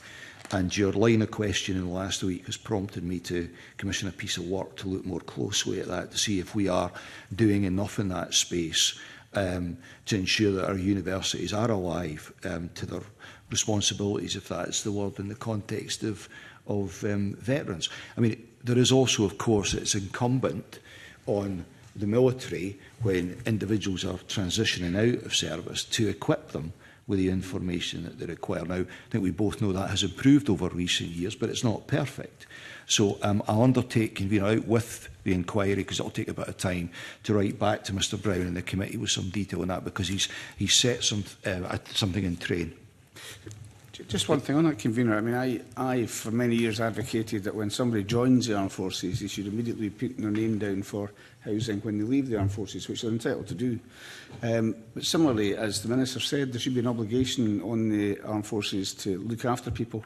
And similarly, a wee discussion at the start of somebody's armed forces career as to what they might want to do in terms of further and higher education could be useful. Maybe the UK government could respond on that, but thanks for answering the question. I should say we have a new Veterans Minister who has been thus far excellent to deal with, and I'll certainly add that to the conversation list the next time we meet. I think there is a genuine relationship between ourselves and the UK government in this space that is positive, and I think it is about doing, we're all committed to doing the right thing by our armed forces community. Good, thank you very much. Ross Greer. Minister, I'd like to just follow up on Pam Duncan-Glancy's line of questioning around support for disabled students and disabled people who are aspiring to be students, but specifically in the first instance around Corsford College, which obviously provides a really unique offering. That's one for those who've got particularly complex needs, who would find it challenging, if not impossible, to attend other colleges. I'm aware that there are people from far out with what would be a reasonable commutable distance for Corsford who regularly get in touch with them to ask if they are aware of an offering elsewhere in Scotland. And the answer is that there's not. What's at Corsford's unique. I know the Scottish Government support the college, you've had discussions with them. What wider conversations are you having, perhaps it wraps up into the review that you discussed with Ms Duncan-Glancy, around an equivalent offering to Corsford being available to anyone regardless of where they live in Scotland? So let's deal with Corsford first of all. Corsford was a pilot. When I came into post, we extended that for a period. Unfortunately, up to that point, there had been no formal review of its outcomes conducted, because my understanding is that when it was set up, it was designed to provide an educational offering for these young people, and then hopefully an onward transition into additional, further down the line, educational opportunities. So the analysis of that hasn't been done. It's currently being done. So within the budget, through the conversations with the Liberal Democrats, a sum of money has been identified, which, subject to the outcome of the review, will be available in the context of that type of provision. We really need to understand what works at Corsford and what doesn't. That will help inform our thinking. And you're right, it does feed it. It will feed into that wider piece of work. It is an area that we need to do better in, collectively. Clearly, in some instances, it's very resource intensive for individual institutions. I'm very open-minded on that, but you'll appreciate that we take this forward on an evidence base, so the review that's currently being conducted externally will help us identify what has worked effectively, what may not have worked, and that will inform our thinking going forward. I absolutely take that point around the need for the review and to gather that evidence. So regardless of the outcome of the review, whether it is that the Corsford model works or a different one is required, whatever we end up with, the need is obviously there. Would it be the government's preference that that need is met through a provision that's funded through the regular SFC funding model, i.e. by an SFC-funded recognised institution? Because I think Corsford themselves would say the funding arrangements they've had are obviously, it's not ideal. It's funding pots from various directions. There's a lack of certainty around it. Credit to the Liberal Democrats for securing the funding for the coming year, but we shouldn't need to look at it year on year, and it's because they sit separately to regularly SFC-funded institutions. So would the goal be to mainstream this into the SFC funding model? That's a difficult question to answer, because this was a pilot. That's why it was funded in the way that it was. It was to determine what worked well, what didn't over a 2-year period. What future models would look like, I don't want to prejudge until we have the outcome of the pilot. Again, because we're getting into the territory of mainstreaming or non-mainstreaming, should it be specific provision funded by the SFC? I suspect that will be for a successor Minister sitting in this seat. I'm simply committed to exploring this and providing the evidence or gathering the evidence base to allow the Government and the Parliament to make the right decisions. Thanks. And just finally on that, what's the expected timescale at the moment around the publication of the review and the Government response? On Cosford? Yeah. My understanding is that the review is just getting started. Yeah, I think we're providing some analytical resource to support that. I would hope that we'd be in a position to, and we're talking about in a matter of a few months, because we'll have to come to the conclusions we'll have to. But specific timescales I don't have sitting here right now, but it is a matter of urgency for obvious reasons. Ideal, thank you. And on a different matter entirely, when our parties were in government together through the Butte House Agreement, one of our policy commitments was to establish a guarantor scheme for estranged young people. Could you just confirm what the Scottish Government's current position is on whether that will proceed and what support is being provided for estranged students in particular who have quite unique challenges when it comes to accessing housing? We talked earlier with Mr Duncan Glancy about finite resources, and I absolutely understand the commitments that were made to look at this. As you're aware, Mr Greer, there was a refreshed look at this last year for a number of reasons, not the least of which are the costs involved, and actually in some regards the indeterminate costs involved, because it's difficult to predict how many estranged students would look to take this up. We know that some universities are already doing some in this space. It's not possible at this moment, principally on financial grounds, to commit to doing that, but I do recognise the need. I recognise that and appreciate the discussions that we've had in the past. Would the Government be able to put some of those costings, the estimations it's made, into the public domain? Because I'm conscious we've had that conversation. I wasn't entirely convinced by the information provided, but I don't want to breach confidentiality. It's the Government's information to put into the public domain, but I think it would be helpful for us. I mean, I think I'm right in saying that, Mr Gray, that you've been looking to possibly progress amendments in the housing bill in this space. I mean, that's a conversation now for you to have with the relevant minister who's overseeing the housing bill. As I said a moment ago, we do think it would be prohibitive in the current financial situation, but one of the problems is it's difficult to quantify what uptake would be, and that makes it all the harder to analyse. But to be absolutely open, I think it's unlikely that we're in a position to take that forward in the short term, although I recognise the ask. I appreciate that. And given that, then, what is the Scottish Government's offer and an intention for estranged students? We talked with the SFC in the last session that they do collect data on this, but they were reflecting on, one of the commitments they made to collect this data was in response to the only organisation for estranged young people in Scotland closing last year, the year before. So there's currently no one really advocating on behalf of this group. So what's the Scottish Government's intention to support them in education, further and higher education, that is? Okay. Can I take that away and reflect on that? Because I think it's a fair point. It's a fair question.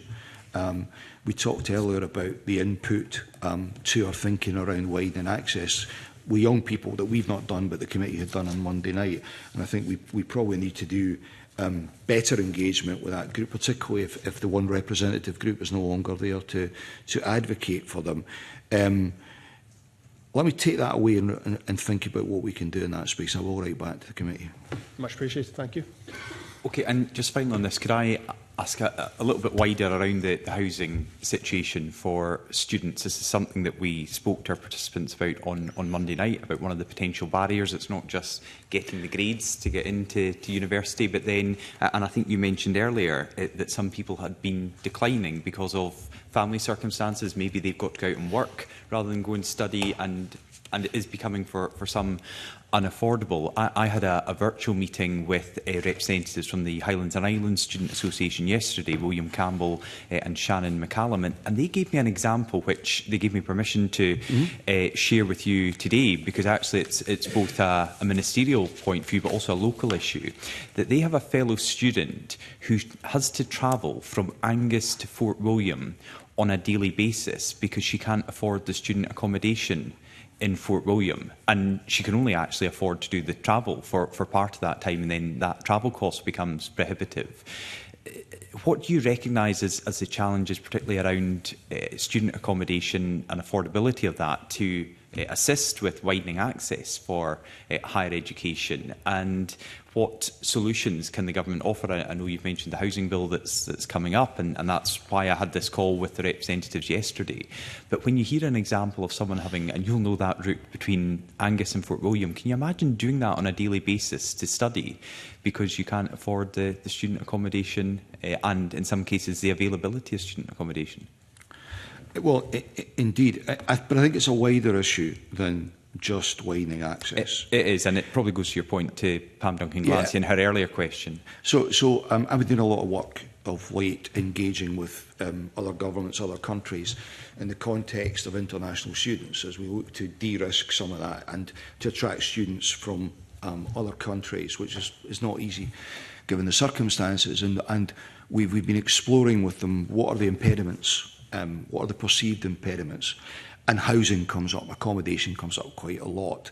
And I met a group of students last week at Napier who were talking about this, about the difficulty in finding accommodation. Now, having said all I've said about the universities and all the positive stuff today, I think there is something in there about they are obviously looking to attract students, whether they're international or indigenous, but they're doing that perhaps to an extent blind to the ask that then falls on the student around accommodation.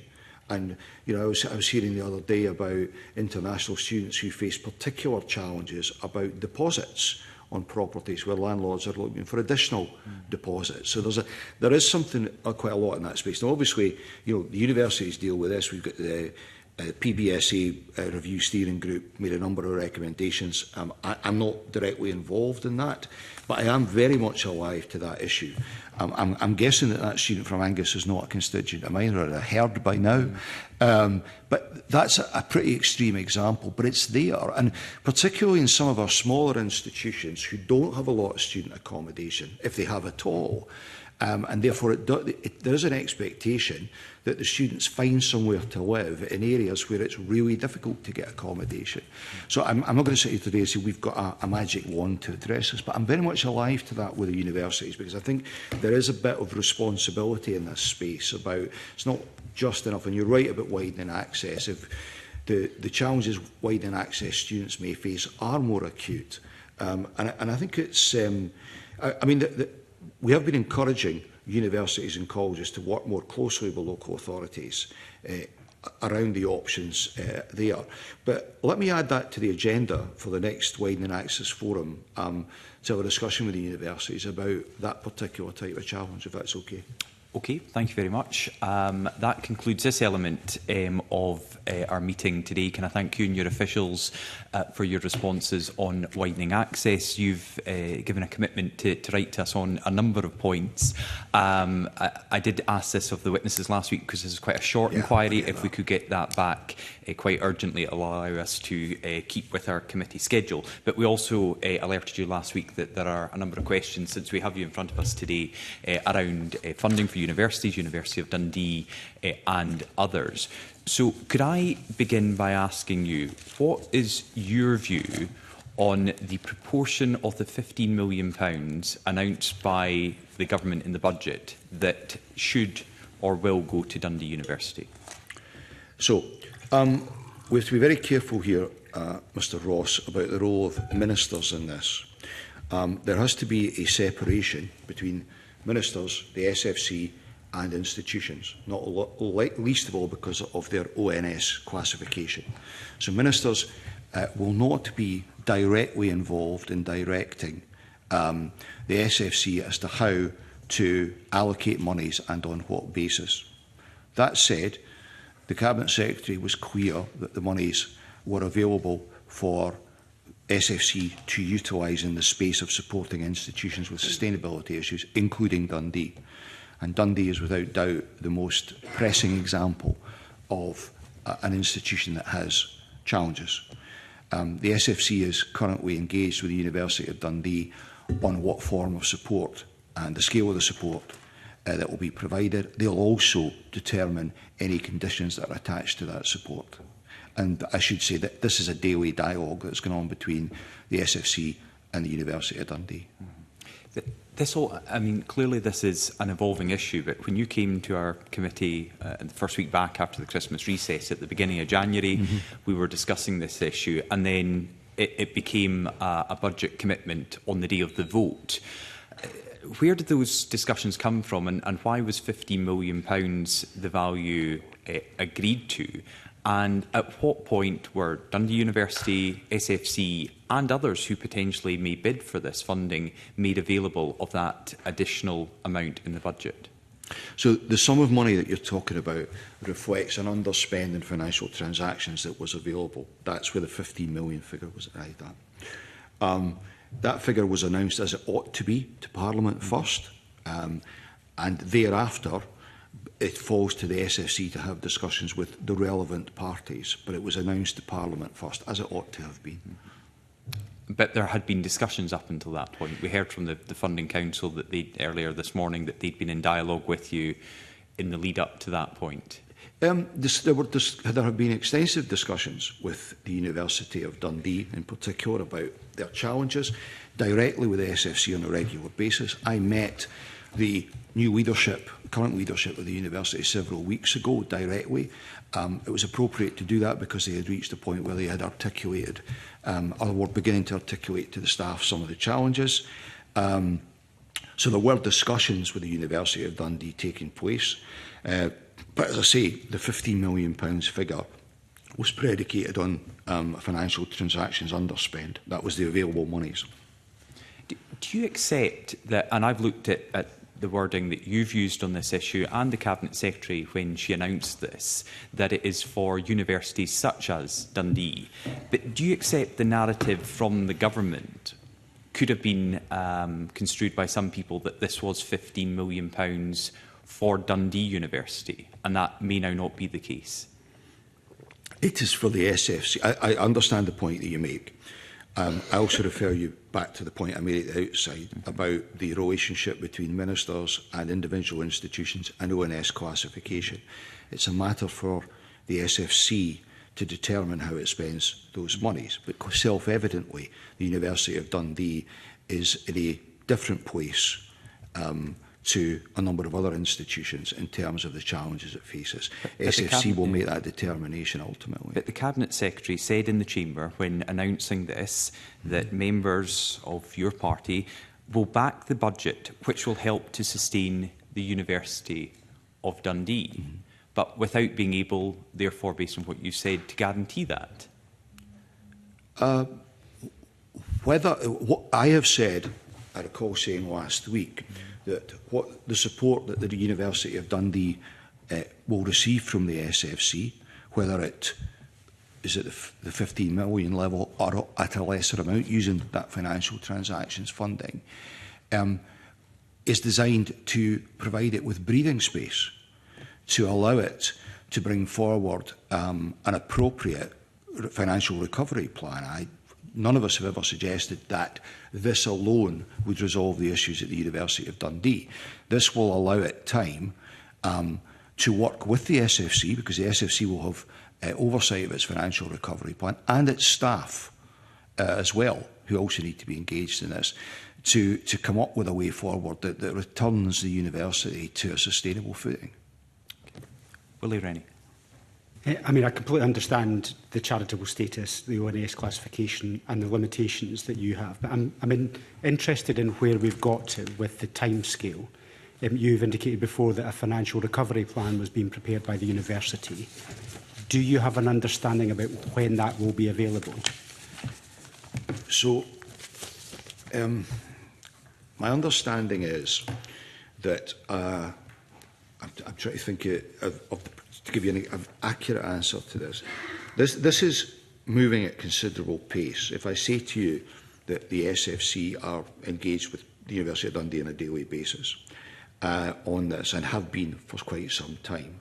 Now, I'm conscious, convener, that when we had that exchange at the previous meeting, I was still, at that point, I was saying, look, we need to wait for the recovery plan, we need to react to that. And I'm still effectively saying that. It has taken considerably longer than I think all of us would have wanted to get to the point where there is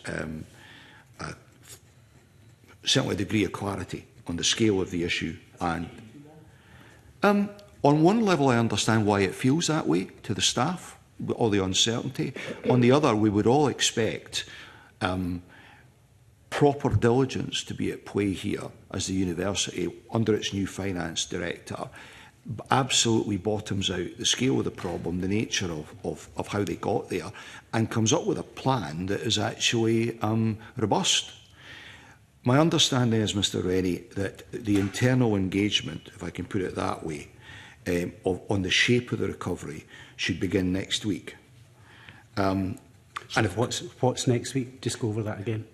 Well, there is a university court meeting, I believe, next week, and we anticipate that the engagement internal to the university, and it will be very initial, on the shape of recovery will begin next week. You will appreciate, I think I said in the chamber last week, that sitting alongside that, the SFC will have sight of that draft proposal and will be feeding into that and future iterations of it. So that will give the SFC a fuller understanding of the issue, but also an ability to influence, to encourage them in the direction of ensuring that whatever that direction of travel is for the university, it returns it to a sustainable footing. So you should know within the next week what the price tag is likely to be. I didn't say that, Mr Rennie. I take you back to what I said earlier about the relationship between the SFC. No, I'm not saying your price tag. I'm just saying the price tag. Well, I think what the recovery plan will do is shed a light on the scale of the challenge the university faces. It will also, I anticipate, identify how it intends to get itself out of that situation. And clearly the SFC will, they're in contact with my officials every couple of days.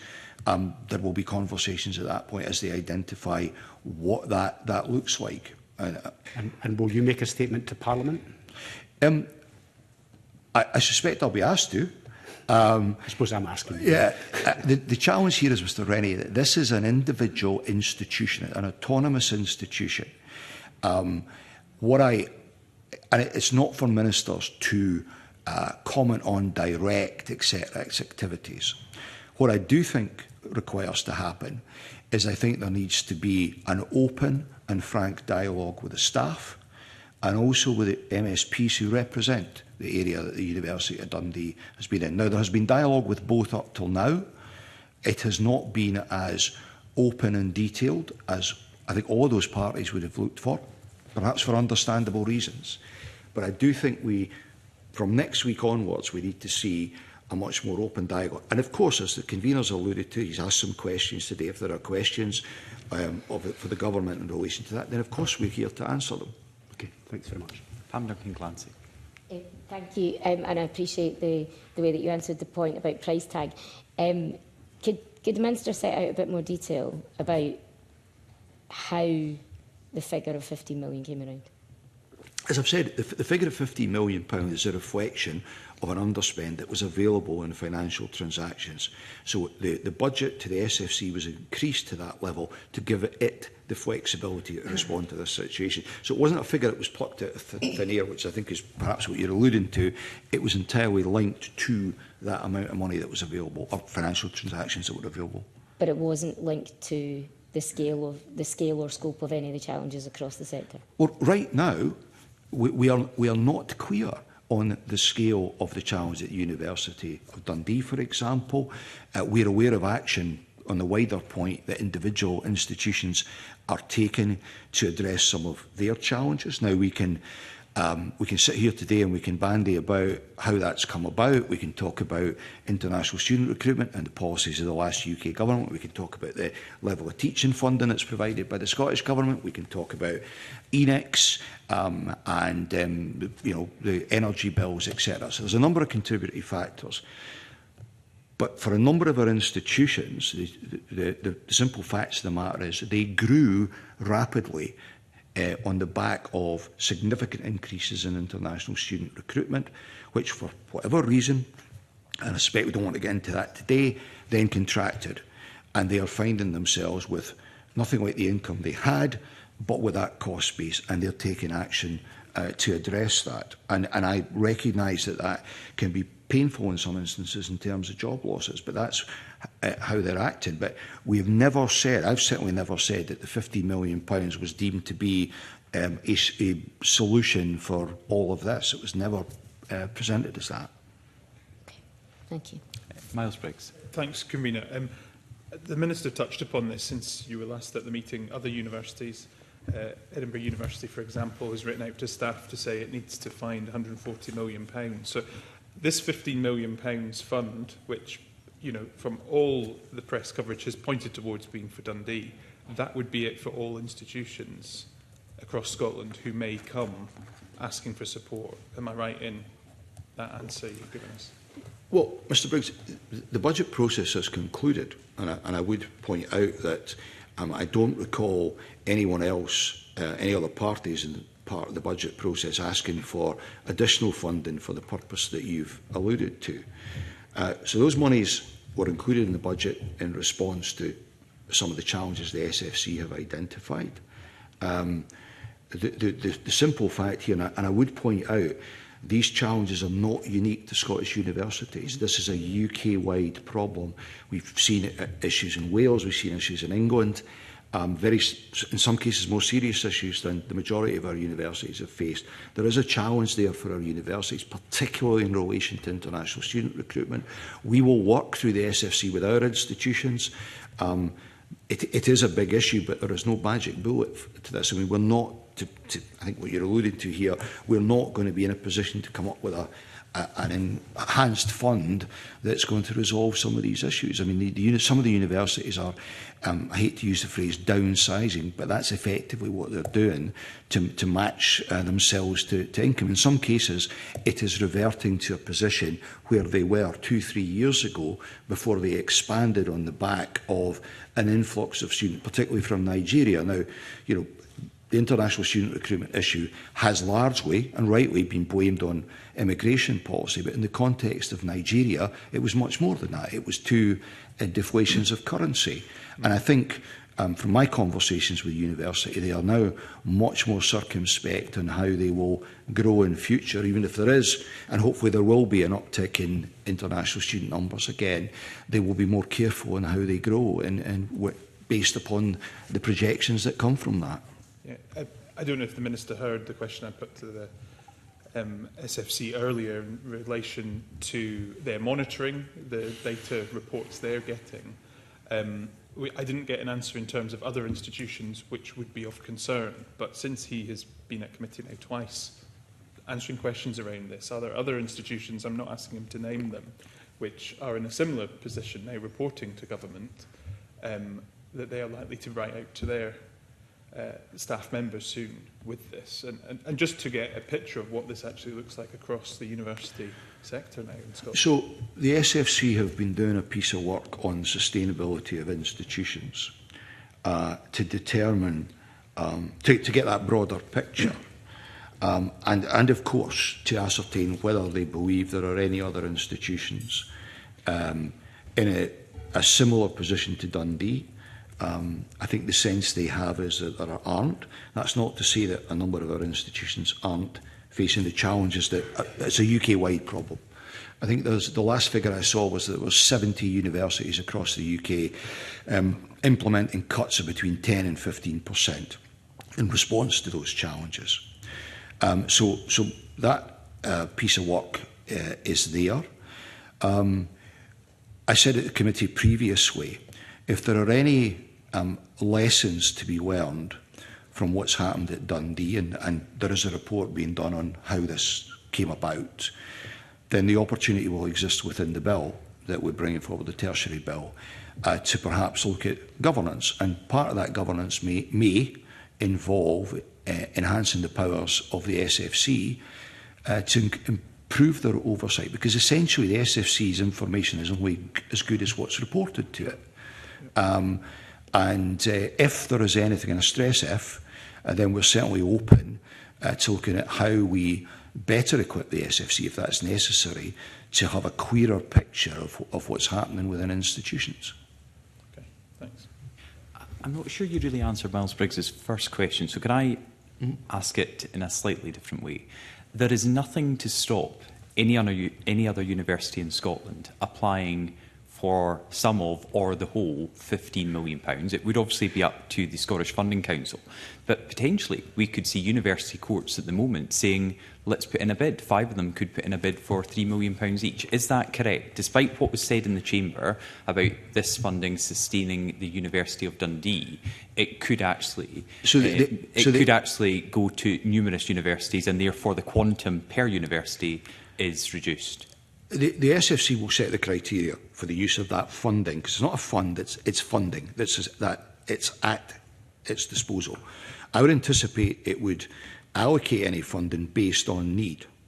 What I would suggest to you is that on the evidence that I think we're all aware of, the need of the University of Dundee is substantially greater than other institutions. But it's not unique. It may be greater, but other institutions must be looking at the moment to think, the SFC are going to consider this at their meeting in March. We're told about the 20th of March.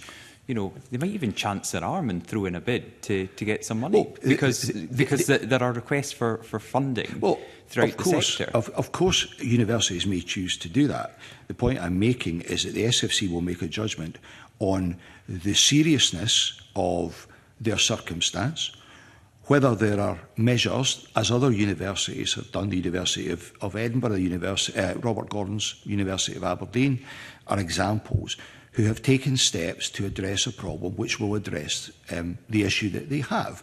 If you take RGU, the measures at RGU, painful as they've been, were designed not only to address an immediate problem, but to put the university on a sound footing. Now, that has, it should be said, been undermined for all of them in their financial planning. The ENIC situation was a nasty surprise for them. They're having all of them having to find money to address that.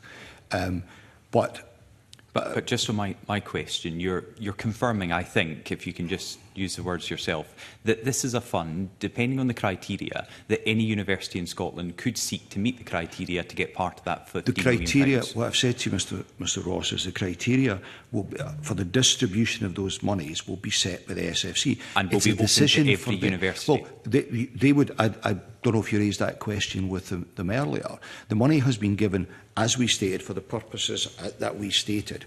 But I would envisage, given the seriousness of the situation at Dundee, that certainly the overwhelming majority of the money would be utilised for that purpose. But the SFC will make a judgment call based on its assessment of the situation there, set against any other institutions who might identify as having issues. Okay. You said the £15 million figure was from an underspend. Was that the entirety of the underspend? Did it come to exactly £15 million? That's my understanding. It was an underspend of £15 million. Of exactly £15 million. Well, that was transferred across. Yeah, that was what's transferred across. Yeah. You mentioned when you were here in January and again today that you're awaiting reports. I think, like you, I think people were expecting something sooner. But if we get to the right place, then people will accept a bit more time. You've mentioned a lessons learned report. I think you gave a commitment in January to come back to the committee when you had that. Is that still your position, that you are keen to have scrutiny because we were able to open it up to local members at that time? And I would fully support Willie Rennie and others who maybe wish to have a statement in the chamber, but sometimes we can get into greater detail in a committee session. Is that something the government are committed to doing? I'm open to whatever Parliament asks us to do, but pointing out that it's not for governments to talk about the individual institutions, etc., and there may be other ways of doing it. It may be that your committee decides to invite the SFC in, myself along with that, or separate to that, to further interrogate this. I think the point I was making at the last committee appearance was around governance as much as anything. If there's something in what happened at Dundee that tells us the governance arrangements, both internally to universities, but externally, SFC oversight, could be tightened up, then we will certainly look at that. Later this month, I have a meeting with the chairs of the universities for the whole of Scotland, and no doubt that governance will be top of the agenda for that conversation. I'm hoping that they've got some suggestions to make to me around what they think would work better, whether that's in the formation or the training of courts or whatever. I'd be astonished if there isn't something comes out of this that makes us have a look at what is available to us. And it's not about taking a sledgehammer to crack a nut, but if there's something there that has arisen at Dundee that would benefit, or the sector would benefit from additional oversight powers and intervention powers on the part of the SFC, we're amenable to looking at that. And if that is in the lessons learned report, for us to be able to scrutinise that, we then need to see it. So I presume that report will be a document for the University of Dundee, but will be shared with the government. Is that your understanding? I would expect it to be shared publicly, frankly. Well, that's what I'm getting on to. If the government are receiving that, you think that should be a... Well, sorry. The investigation as to how this arose is being conducted. I think it's being conducted independently on behalf of the university. We will expect the SFC to have sight of that, and it would be my expectation that that is available publicly. It's the very least the staff deserve, and Parliament has a role here, in my opinion, to oversee that. Yeah, I think the committee would agree with that. Keith Brown. I should say, first off, as a graduate of Dundee University, which I think, along with the University of Stirling, which represents the best university in Scotland, there's a real tension, I think, though, here between, on the one hand, autonomy, and on the other hand, the responsibility of the taxpayer to bail out universities that find themselves in difficulty. And I'm taking from what you're saying, Minister, you're edging towards the idea that maybe there is a need to move a little bit through the SFC to safeguarding the taxpayers' interest in relation to it. It's not helped by the fact that many politicians and a number of the institutions themselves blur the lines. They'll assert their autonomy, but at the same time expect the taxpayer to bail them out. And it cannot be the case that the taxpayer, and I'm not saying this is the case in relation to Dundee University or any other university, the taxpayer's always got to be hit for, if there is bad management of finances at a university. Are you kind of hinting just now in relation to what you're saying about governance in the SFC, that there is maybe a role for greater protection of the taxpayer in all this? So there's another balance to be struck here, which is that, yes, they're autonomous institutions, and you use the phrase, the taxpayer not to bailing an institution out, but these institutions are major players in local economies. The University of Dundee employs 3,000 people. It's hugely important in the city and the wider area. It also plays a part in the wider landscape of our higher education offering for Scotland, and it helps attract students from all over.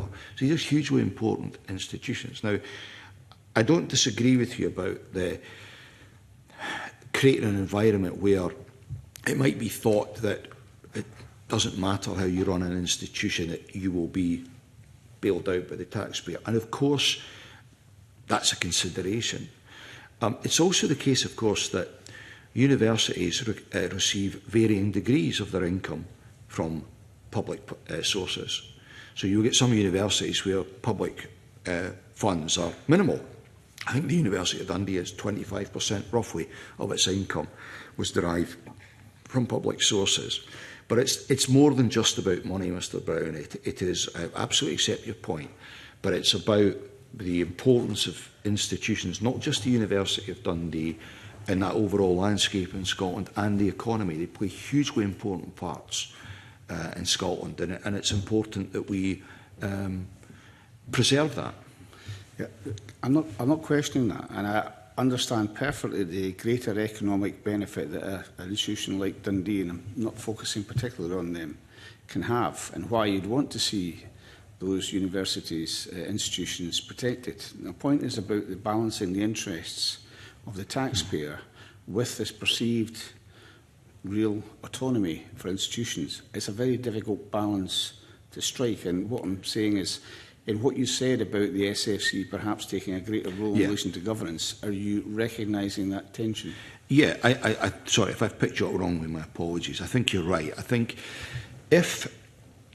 where there is any public financial input to an institution, whilst respecting their autonomy, and I stress again the relationship to the ONS classification, of course it is right and proper that that financial input is protected. And the point I'm making, I'm choosing my words carefully because we don't know what the outcome of the internal review will be, but I just give the undertaking that if there is anything comes out of that or anything else, and members will be scrutinising the bill that I'm referring to, members may feel that there's some changes that they might want to make to the bill by amendment, then we are open to considering what could be done utilising that vehicle to strengthen oversight both internally and externally of all institutions, if that would be in the public interest. Thanks.